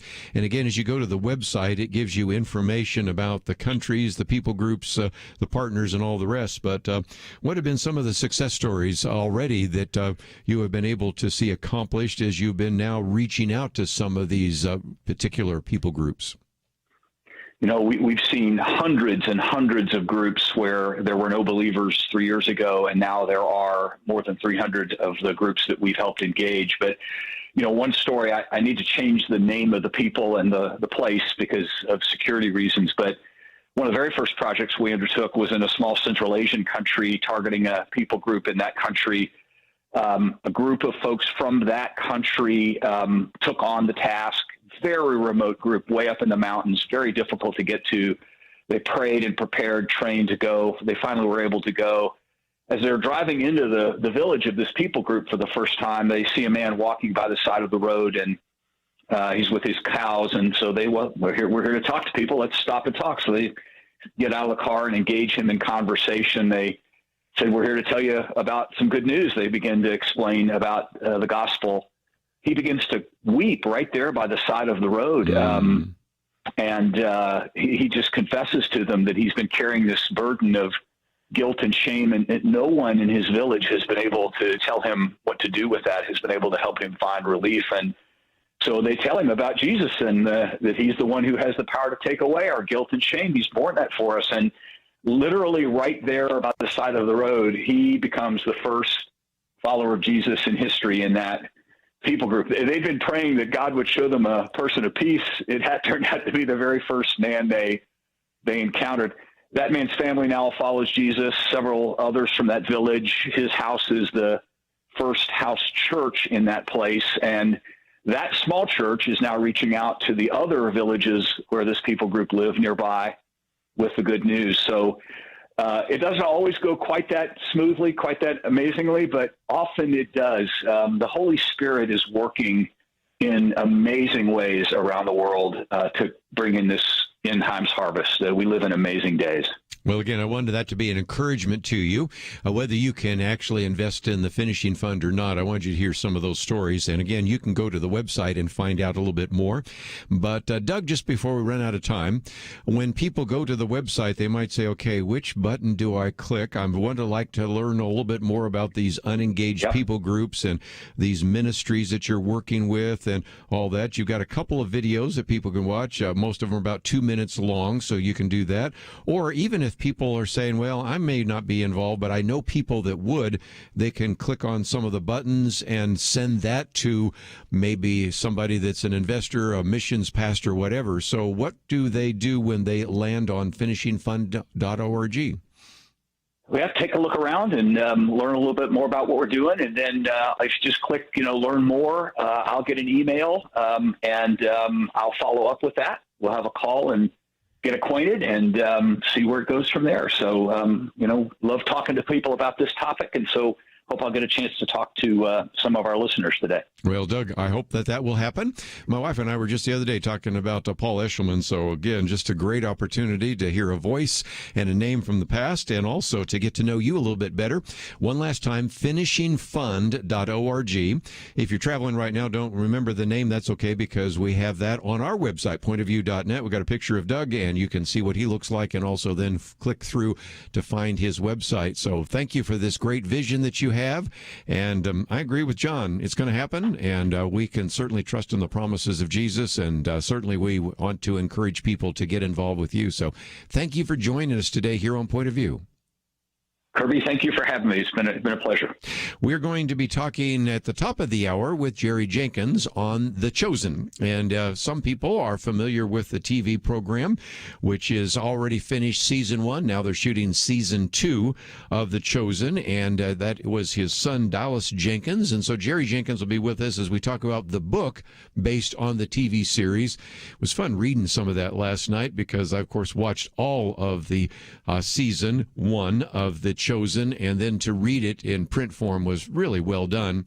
Let me just, before we take a break, though, also mention that as you go to the website, you're going to find a lot of information about some of the guests that we're talking about today, but also my Viewpoints commentary is one where I quote from some of the things that Naomi Wolf has said. This is an individual who easy is to identify as a liberal feminist who certainly on many of the issues we discuss on this program would be disagreeing with us, but nevertheless has been posting warnings on Twitter. And more importantly, probably was able to expose some of her concerns to a larger audience on Tucker Carlson Tonight a while back, in which she acknowledges that, this is not a partisan thing, not a left or right issue. She has written a book years ago about the 10 steps she has noticed that would-be tyrants always take when they close down a democracy. And she said, I never thought when I was writing about this, would be describing what could be happening in America. But the most ominous statement of her interview was that she really feels like America has arrived at step number 10, the suspension of the rule of law. And so she has, in a sense, real concerns and actually believes it's time for America to wake up. You know what? I agree. And that's one of the reasons why I posted that commentary for you today. It is interesting when we say some of these things. It's quite another when somebody who wouldn't necessarily agree with some of the things we talk about here on Point of View is saying the same thing and warning America about it. So that is on the website. We're going to take a break. We'll talk with our friend Jerry Jenkins right after this.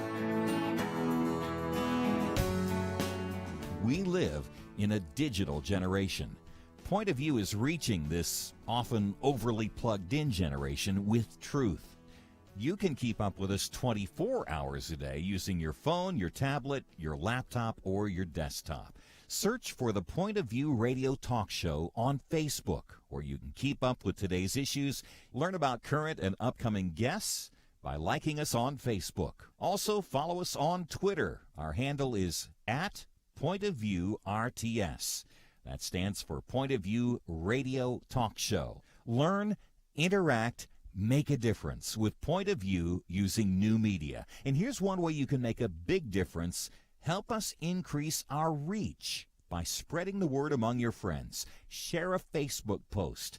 Tag us in a tweet. With enough joining us to plant seeds, we'll see a tremendous harvest. Come on, it only takes a minute. Search for Point of View Radio Talk Show on Facebook. Point of View RTS on Twitter, and subscribe to the Point of View Radio Talk Show channel on YouTube. Learn, interact, share.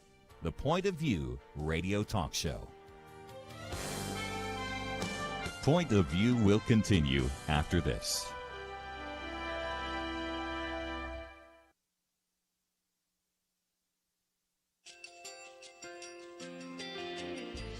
I just want to thank you so much for all the wonderful programming you have.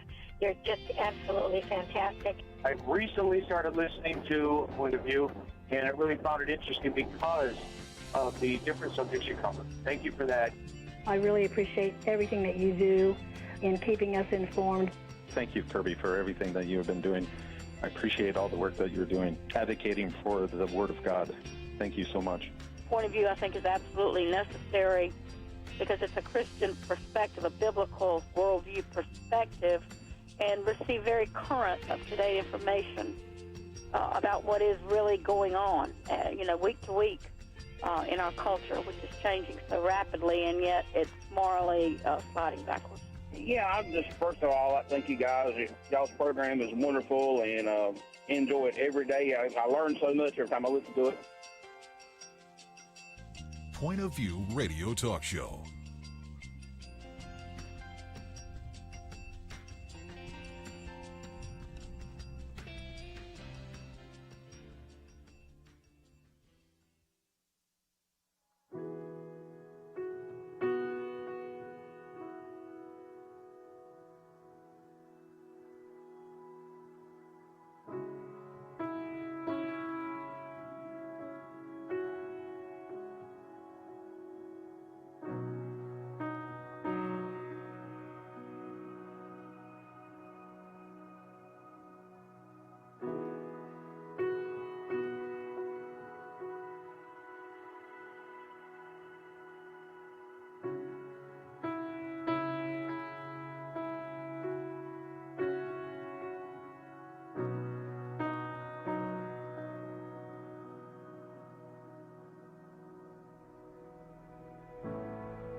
Hi, this is Kerby Anderson. You know, each day we take on the tough issues and provide a biblical perspective to them. The topics we cover are wide-ranging.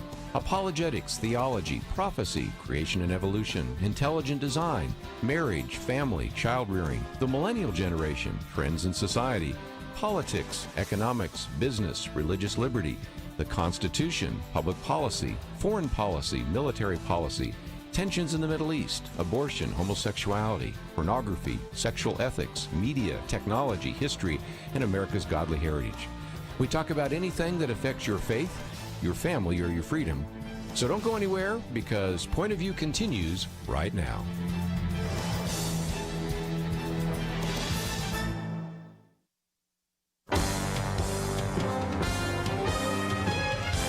Across America, live. This is Point of View.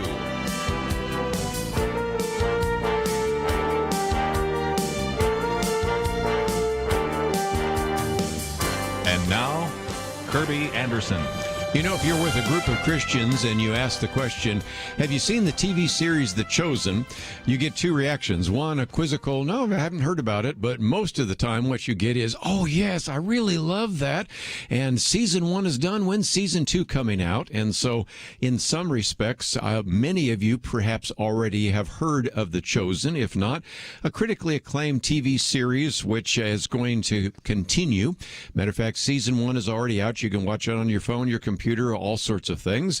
They're shooting season 2. They were in Utah. Now they're just down the road from where we're broadcasting here today in Texas, and that will be season 2 and many other seasons to come.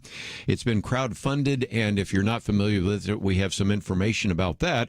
But most importantly, Dallas Jenkins, who put it together, father is Jerry Jenkins, and Jerry Jenkins is an author that we have had on this program many times before, with 21 different New York Times bestsellers, over 200 books, about 72 million copies sold, which is amazing, both fiction and nonfiction. Of course, you may remember him from being a biographer for, Hank Aaron and B.J. Thomas and Nolan Ryan and Mike Singletary and Walter Payton, for the fiction books like, of course, the Left Behind series, probably the best known. Also assisted Dr. Billy Graham with his memoirs, Just As I Am, which was a New York Times bestseller. An individual that we have certainly appreciated and has certainly honed his craft in writing all these years. And so, Jerry Jenkins, welcome back to Point of View. Thanks so much, Kerby. Always great to be with you. Well, this new book is out. Just came out this month, The Chosen, Book 1. I have called you by name. And I guess what we need to do is, for the few people that are not familiar with the TV series, can you give us a background?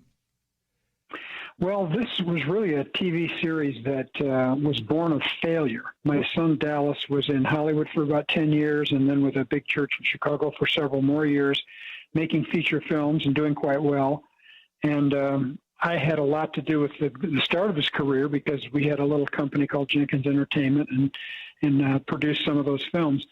But he had a failure at the box office a few years ago that was really stunning. It was a movie that I loved and the studio, the Hollywood studio, loved, but it just tanked. We knew immediately the first day or so that it was released that it just bombed. And he was devastated. He and his wife were up praying and crying and wondering what was next. And his career basically in Hollywood was over because of that. And he had the idea of telling the story of Jesus from the point of view of the people Jesus chose to gather around him. And he had a kind of a supernatural experience that night. His wife went to bed. He was still up, trying to figure out what had gone wrong. She had been led to the story of the feeding of the 5,000. And she said that God was telling her that it wasn't their job to do the miracle, to feed the 5,000, but to bring the loaves and fish and leave the rest to him. And after she went to bed, several hours later, Dallas got an email from somebody in a different country. It just happened to be, because of the time change, was still up, and said the same thing. Said, I just felt led to tell you, your job is not to feed the 5,000, but to bring the loaves and fish. Yes. And Dallas said his life changed from that moment on. He just, he decided to do this TV series based on a pilot that he had done for his church, a nativity scene, and crowdfunded it, and that's where that historic crowdfunding all came from, and it's just been incredible ever since. I might just mention for people that are saying, well, this is the first time I'm hearing about this. I had a guest in studio a couple hours ago, and he had not heard of it. So I recognize that there are some that say, I've never really heard about The Chosen. So you can type that and find it on the website, or even go to YouTube channel and find some of the clips, and it will certainly hook you. But one of the things he says, because I have been one of those people that have been paying it forward, and I'm sure lots of our listeners are, and we'll open up the phones to hear your comments, is that he oftentimes said, our responsibility is just to bring the loaves and the fish, leave the miracle to God. And it has been a phenomenal one, because I think I'm right in saying that it's been the most successful crowdfunding project ever. Is that true? Christian or secular, and by multiple times. I think they've raised around $20 million so far for this, and second place is around $5 million for a movie a few years ago. And this has been seen in every country of the world, in 80 languages, and it's just become a phenomenon. It really is. Again, this book, let's talk about your book, is an attempt to take some of these scenes, and I was sharing with people before you came on how I dipped into some of our favorite scenes.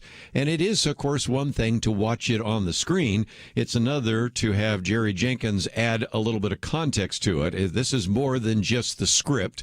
There are some times where you talk about what an individual is saying, what they're thinking. You're giving us a little bit more of the context, which is, I think, really helpful. So, again, the goal of this book, and I think the series, is, as you said, to tell the story from those people who are associated with Jesus. And what I think is so striking is that I remember one of the interviews your son did with the man who plays Jesus. He said, when I got the script, I was a little surprised. I only show up at the end of the first episode of the first week, because it's all about Nicodemus. It's all about Mary Magdalene. There are whole ones that are almost all about Matthew. Some of them, of course, as you might imagine, are about certainly James, John, Simon, Andrew, all those kinds of things. But it is something that is, in some respects, a little more unique in that regard. But I think you've done a very good job, Jerry, of capturing the emotion. I mean, bring your Kleenex, your handkerchiefs when you watch some of these scenes, because you will cry, because it is masterfully done in terms of not only helping us understand what was it like at the time of Jesus, but the emotional experience that people had when they were around this individual as well. Yeah, my job is to do a novel for each season, and so that first one, I Have Called You by Name, covers the episodes of season one. And to do that, I had to watch those episodes. I say I had to, I got to. Yes. I watched them 22 times each. And I'll tell you, at first I thought, I'm just the proud dad. That's the reason I think this is so great. Because I always thought everything Dallas did was great. And I wasn't always right, apparently. But this time, I never got tired of one scene, and they all moved me emotionally every time. And so that's the fun of being an novelist, is get to be these people and to do their inner monologue and give a little context, as you say. And by the way, since you mentioned this, wondering where season 2 is, I just heard from Dallas today they have wrapped the shooting of season 2. So now they're going to go immediately into post-production, try to get the first episode out pretty soon, and then the rest within several months. I know he's just down the road here from us in Texas. If he's ever got a free day, I'd love to have him in studio sometime here, because I know a lot of people would like to talk to him as well. But let's take a break. When we come back, let's open up the phones. I have certainly lots of questions for Jerry Jenkins, but you know what? I bet you have some as well. So that number is 1-800-351-1212, 1-800-351-1212. We'll dip into some of the aspects of this wonderful new book, but also want to give you a chance to join us. We'll be back right after this.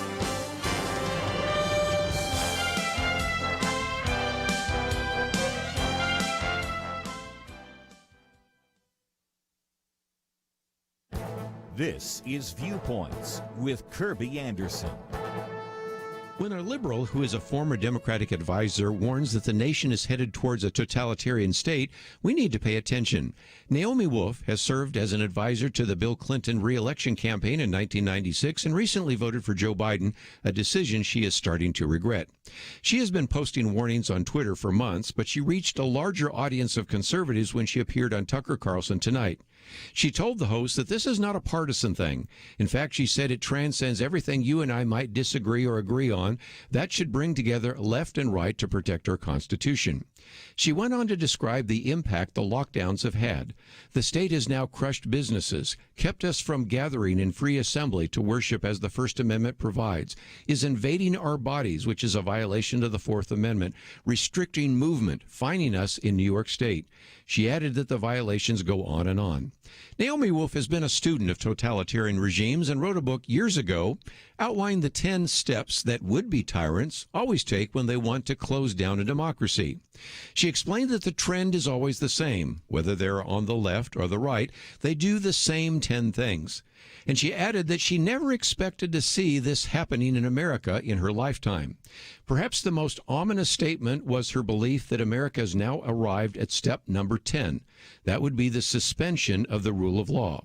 She sees it as a merger of corporate power and government power, which is really characteristic of fascism in the 20s. She believes it is time for America to wake up, and I agree. I'm Kerby Anderson, and that's my point of view.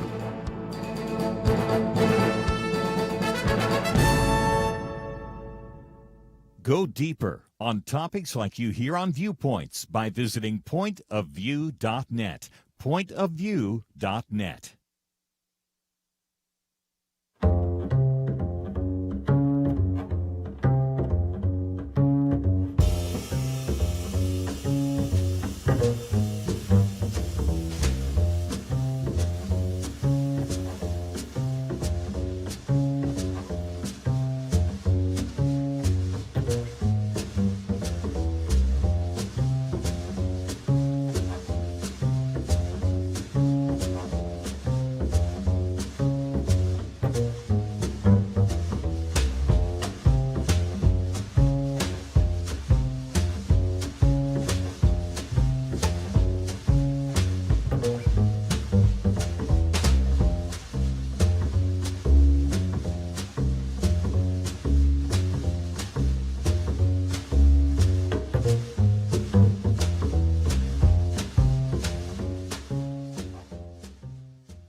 You're listening to Point of View, your listener-supported source for truth. Back once again with Jerry Jenkins as we talk about his book, The Chosen, which has just come out here in March. I Have Called You by Name. That's book one. And of course, it parallels season one.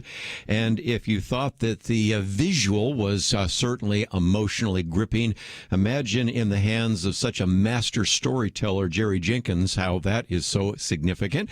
You should be able to find it in your local bookstore, but we also have a link so that you can get it both in hardback and Kindle. And along the way, I'm going to just take some phone calls because I know some of you have some comments or questions. And so we'll head first out to Arizona, KNLB. Martha, thank you for joining us today here on Point of View. Hello, and thank you for talking to me. I really enjoy your show every day. There were just a couple of comments I wanted to make about the Chosen series, and then I had a question about whether or not the book was available in audio format for my mom's blind, so I was interested in that. But my comments about the Chosen series is that my 28-year-old daughter is the one who got me to watch it, and I was a little bit of a critic. At first I was thinking, not another, biblical movie that's not well done. But I have to say, the Chosen series, I've watched the whole thing. It's very engaging. It's very well done. It depicts Jesus in a very sort of personable, relatable way, which I don't think I've ever seen done before, and they adhere to biblical accuracy. And this is the kind of thing that, I mean, I'm sending out the link to my friends who are Christian, my friends who are not Christian, and younger people are really sort of getting on the bandwagon with that. So thank you so much for your son doing the series, and I'm looking forward to season 2. And we didn't go to the feeding of the 5,000 because there was ice in Texas. But, I would really highly recommend the series. And if the book is anything like that, I'm going to be giving them out as Christmas presents. You will love the book, because if you loved that, again, Jerry Jenkins brings so much more in terms of some of the context and history. Audio, is there that in the plans, Jerry? Yes, as a matter of fact, there is, and it's one of the best audio readers in the world. He's a Brit named Simon Vance, and he wins all the audio awards almost every year. And I've heard pieces of it. It's just brilliant, and it's unabridged, so it's every word from the novel. And I think your mother will really love that. Martha, I appreciate your phone call. Yeah, go ahead. Thank you. Yeah. I was just going to how to get it. Well, as soon as we know a little bit more, we'll put it up there. We do have a link right now for the hardback and Kindle. As soon as I'm aware of the audio, I'll put it up there as well. Is that fair? And we'll try to provide that. Okay, one of the questions that Martha was asking is one that some people that have watched it have some questions, and that is, there's a lot of backstory, which I think is one of the reasons why people like it, because in some respects, there is certainly a place, and we just have talked about this in the last hour about the Jesus film, that only gives you the words in the Bible. But this one, Jerry, really helps you begin to think about, okay, what was it like? Let's just take some of the early scenes for Jesus. How did he support himself? Well, he was a word maker. But, when it came time to start a fire, did Jesus actually start a fire, or did he call it down fire from heaven? And and then how did he relate to children? This, in some respects, because I know Dallas has other people he consults with, they're sometimes Jewish, evangelical, Catholic, whatever they might be, to sort of add some texture and some context to the life of Jesus. And that's, in a sense, what he's trying to do with the series, isn't it? It is. And anytime you write things that are speculative when it comes to Scripture, you open yourself to criticism or skepticism. And our feeling is that readers and viewers will give you poetic license if you stay absolutely true to the Scripture when you get to things that actually happened in the Bible. And but so often you just have 2 or 3 verses that mention a miracle or some encounter, and to a novelist and to a filmmaker, that's a gold mine, because you can say, look, all we're saying is this may be how that looked. This may be what happened to lead up to that point. And then when we get to that point, we make sure that it's exactly the way the Bible depicts it. And, some people will say, well, you're not supposed to add to or take away from the gospel. Our feeling on that is that means the gospel itself, the truth that Jesus died for our sins, was buried, raised again on the 3rd day, and lives as an advocate for us in heaven. We would never detract from the gospel. And when we do speculate about scenes like Nicodemus visiting Jesus at night, and what is portrayed there from Scripture is going to be exactly what you see in the Bible.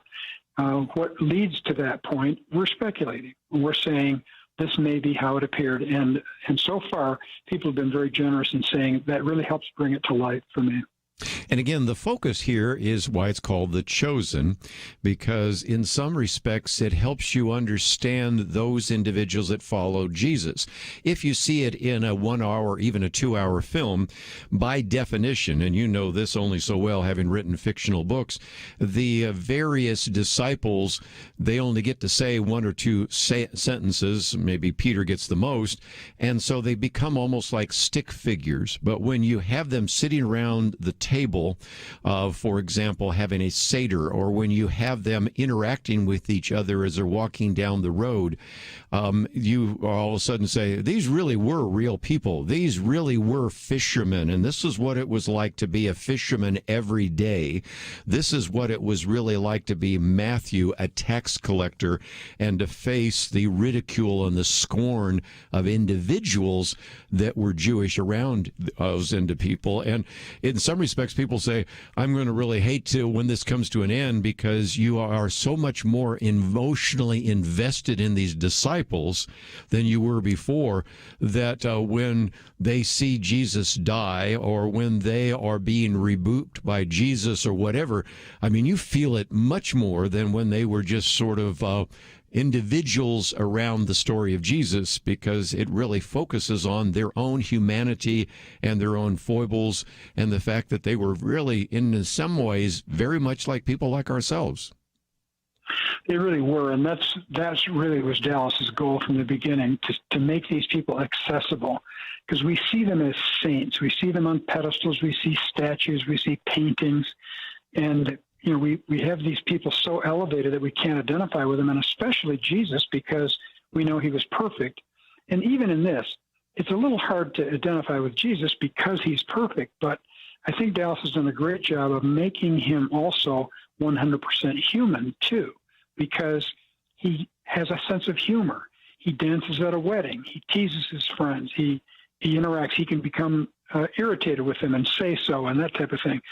And but it's the people, the ones that we can really identify with are the everyday ones that you mentioned: Mary Magdalene, Matthew, Nicodemus, and Simon. And they're just like us. They're flawed, and when they encounter Jesus, they really see themselves for who they are.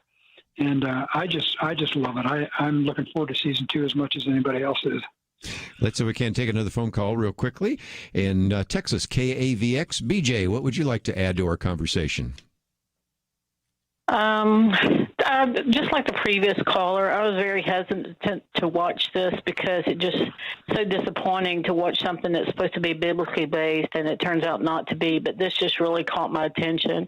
And the scene with the leper just brought me to my knees, because I was there once, and Jesus didn't even have to in The Chosen say a word. All he had to do was look at the leper, and you could just see the love pouring out of his eyes. And I think that there's a lot of people needed that, and I know this is just a movie, but it's truly how Jesus loves us. And then when Nicodemus wanted so badly to go with Jesus, but he didn't want to leave his wife, I just sat there and I just cried with him, and it's just like, oh my gosh, you're an idiot for sitting here crying, but it's so real, and to me it is very biblically based.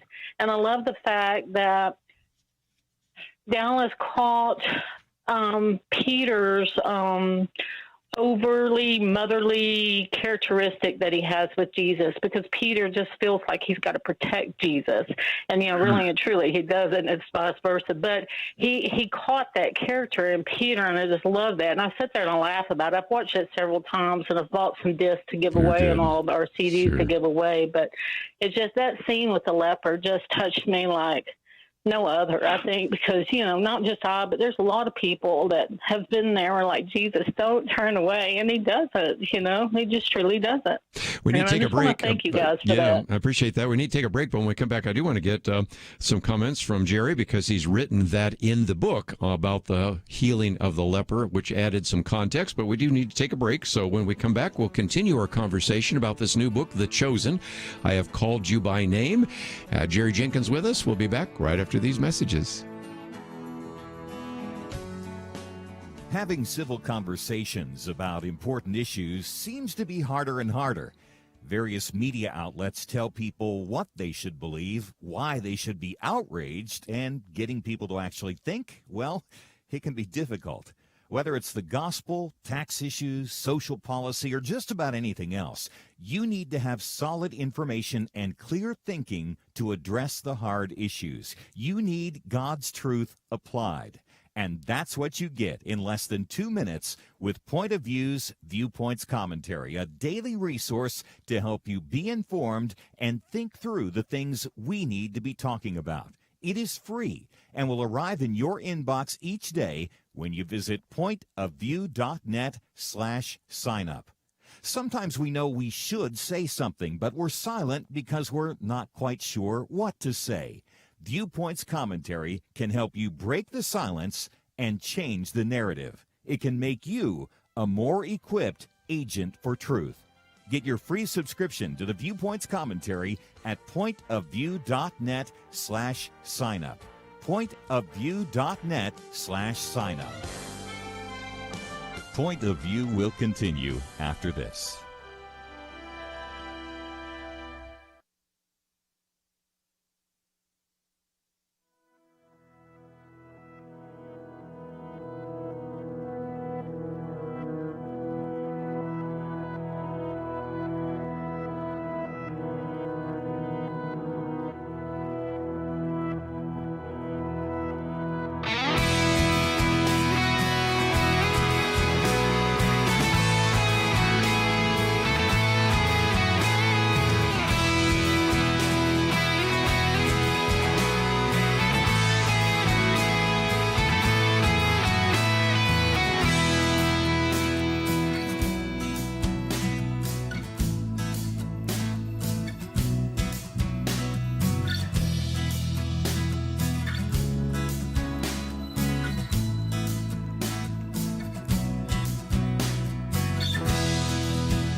You are listening to Point of View.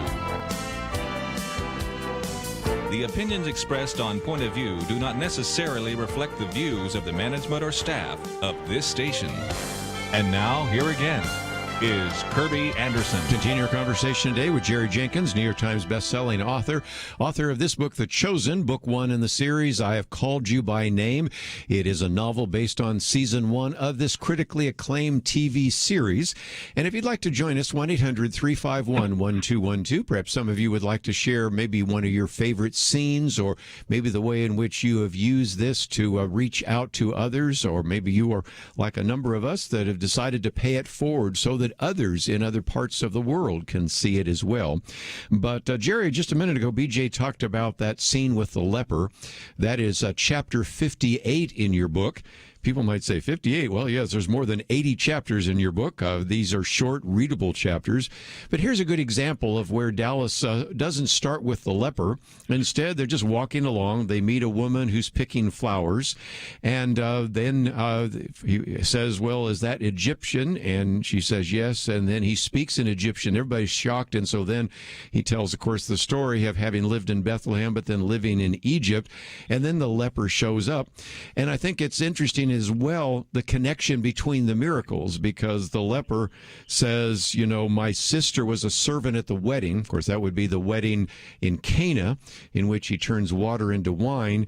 Later, this woman who is the one that had the Egyptian necklace, she's the one that brings the paralytic, which to me makes sense. I know if you've ever read maybe a Charles Dickens book, after a while you go, these people all connected to everybody else, but really Cana and Capernaum are all pretty close together, and in some respects also illustrates how even when Jesus was not trying to make a big deal, the word spread quickly about the miracles. But that particular scene with the leper is, I think, one of the most powerful. And if people have not seen it, they can go on maybe a YouTube channel right now and click on, say, Leper of the Chosen. And it is a powerful scene that gives some context to the healing and miracles of Jesus, doesn't it? It really does, and I appreciate BJ's comment about how emotional it made her. It did me too. I mean, of all people, it was the poet Robert Frost who said, "If there's no tears in the writer, there'll be no tears in the reader." Well, believe me, there were tears in the writer. And the context of that scene, of course, is that you talk about social distancing. When a leper came on the scene, if they were in public, they had to shout that they were unclean, and they had to keep a certain number of feet from everybody by law. And of course, the disciples in the scene that Dallas depicts, they're trying to protect Jesus from the leper, and they're all scared to death to even approach. And of course, he goes up to him and embraces him and heals him, and it is a really powerful scene. It certainly is. And again, one other aspect of, again, I'm talking about, I think, the creativity of your son. You start some of these episodes, this one in particular, where this man is in a shop and you're not really sure, where are we going with this? And then you find out, then the shopkeeper realizes he's a leper.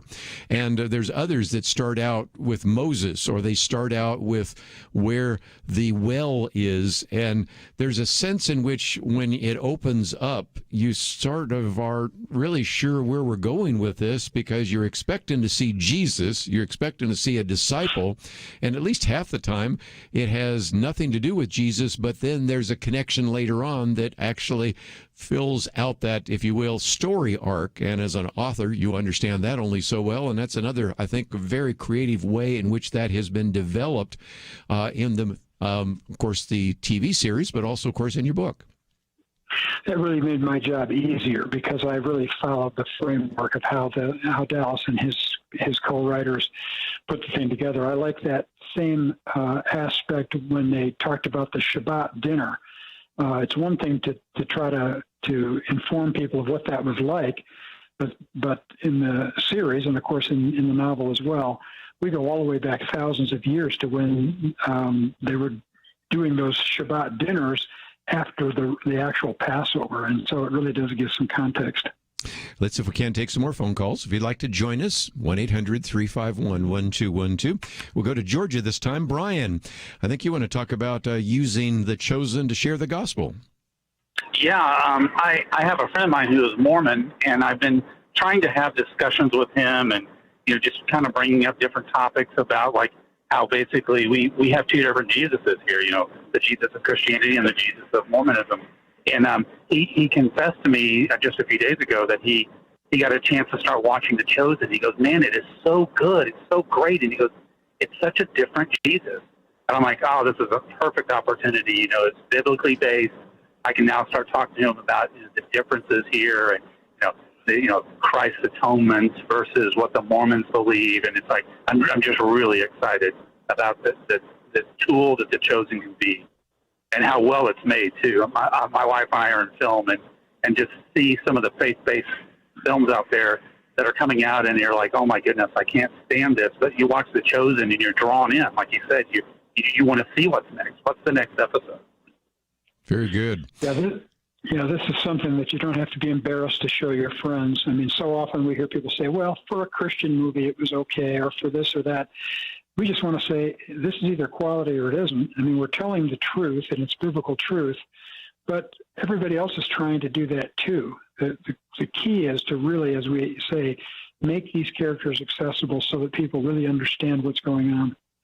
Let's, if we can, for just a minute, talk about the fact that because many of the individuals that are producing some of these Christian films have maybe cut their teeth and they're getting better at it, but there's another aspect of that, and that is that with some things like CGI used sparingly, it is certainly made it possible to have something that looks very real, even though it is constructed in part on computers. And the thing I'm thinking about is where Jesus asked Simon Peter after all night trying to fish and can't catch any fish, can I step in the boat and deliver a message, which he does, and then says, lay down your nets. Well, I think we've all at one time or another saw something where all of a sudden the nets are just incredibly covered with fish, but this one looks real, but the reality is it was digitally created.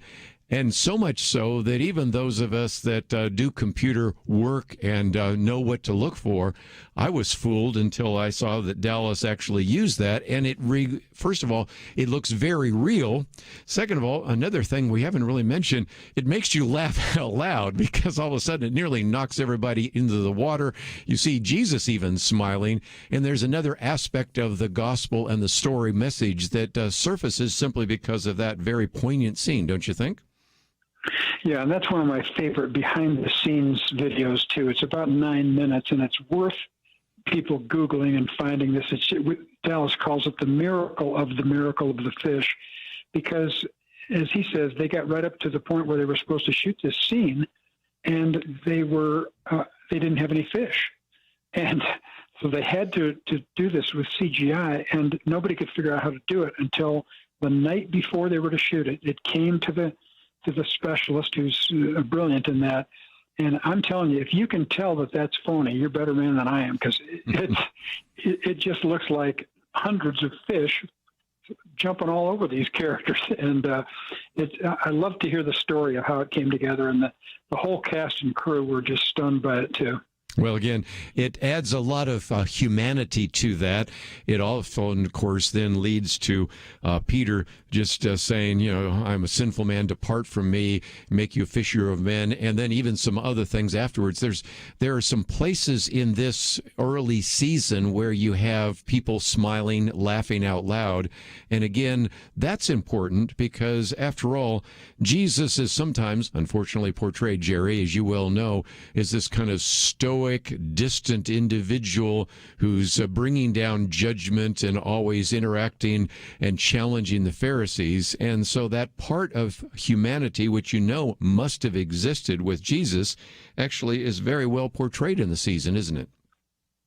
It is, and I love his sense of humor. There's a scene that is coming, so I'll give away one little spoiler, but the disciples are around the campfire after he's taught in parables, and they're asking him questions. And the guys are playing and having fun, and they're arm wrestling. and one of them wins for the first time ever. He's always been beaten by the other guy. And one of the disciples says to Jesus, "Can you believe Andrew won?" And Jesus says, "Even I didn't see that coming." What a great line. We need to take another break, but when we come back, we'll take a last phone call or two. So if you've always wanted to ask a question of Jerry Jenkins, and of course, not only this book, but others, or just maybe get some insight into the season 1 of The Chosen. Now, season 2 is done. We just have heard. And so there's going to be post-production, and pretty soon we'll be able to see it. I wanted you to have that opportunity. So the number again, 1-800-351-1212. And when we come back, we'll take another phone call or two, but just wanted to give you a chance to join the conversation here today. I've got a few more questions for Jerry Jenkins, but maybe you have so as well. So I'll certainly defer to you if you'd like to ask a question, and we'll take some of those calls right after this.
Now, back to Point of View, your listener-supported source for truth. For a few more minutes as we talk with our friend Jerry Jenkins, again, best-selling author and the author of this book, The Chosen, Book 1, I Have Called You by Name. Before we take another phone call, I thought we might talk about something else that you learn, not only about the disciples, but about the Romans, because you have Gaius, who is a centurion and, in a sense, the escort for Matthew, and then they go to Quintus, who at one point, one of the more tense tense scenes is where it looks like Quintus might actually kill Matthew and Gaius. Although, of course, we know that Matthew doesn't get killed. But the issue is you understand a little bit more as well about what it was like for Romans and Roman soldiers and others to be in Capernaum or Jerusalem or wherever they might be. And that is, again, something else that makes you understand a little bit more about the gospel story, doesn't it? Yeah, and it's really fascinating for me because I had to research even more. You know, I know that Dallas and his team did their homework, and for me to add anything to that meant that I had to really go back to school. So it's fun. The guy who plays Gaius is Kirk B.R. Wohler. He's a longtime character actor out of Hollywood, and he's been in every production Dallas has ever done. Just a really tremendous professional. And then the guy who plays Quintus and is so sarcastic and condescending and all that, he's just a brilliant actor, too. I love watching him. Yeah, well, Quintus is a man that you love to hate, as one of the things we said, because in some respects it gives you a sense of that Roman culture and really the sense of danger. Now, again, I don't know enough about season 2, but I've seen enough of what Dallas has been hinting at that a lot of this is not only the possible threats from the Romans, but especially the threats from the Jews, because there are even some scenes in season 1 where you have the sense that Jesus has to head out the back door before it gets too tense. And so that's kind of a theme that's going to run through the rest of these seasons, I think. Yeah, and that's something that you see clearly in Scripture, too, where some places people flock to him because everybody wants to be healed. And some of the interesting comments in Scripture, it'll talk about how many people were there, and it'll say he healed them all. I mean, imagine how long that would take, even if he just took a few seconds with each person to heal them individually. And then other places where he's not honored, even in his own country, and he's threatened, and he just passes through them. Does that mean he disappears, or that God blinds their eyes? These are all things that I think Dallas and his team are going to have fun with as the seasons progress. One other one that I thought we'd talk about, since we're talking about healing, is the paralytic. And in some respects, I love the connection because, first of all, turning water into wine, and that's in Cana. Then you go to Capernaum in that sense because they're just outside of that, if you will, and healing the leper. And then you're actually in the house where they literally take off the roof and lower the paralytic down. There you see all of the elements coming together. You see how, in a sense, a row of dominoes starting first at the wedding at Cana, then with the leper, now to this home. You see that issue playing itself out. You see the disciples now recognizing these are incredible miracles that they are perceiving. And at the same time, then you bring in the other element because you have one of the associates of Nicodemus who is now challenging him, and it gives, I think, so much more emotional power to Jesus saying, which is easier to say, get up and walk, or to your sins are healed, but so that you will know that the Son of Man has the power. And then he takes you through that whole section, and for the first time, that scene, which is sort of just kind of blandly described, becomes a really tense scene, not only in the film, but also the way you wrote about it in the book. Yeah, and I think that it's the interconnectivity that Dallas has imbued in the series that makes this work, realizing that these things don't happen independent of each other. These people know each other.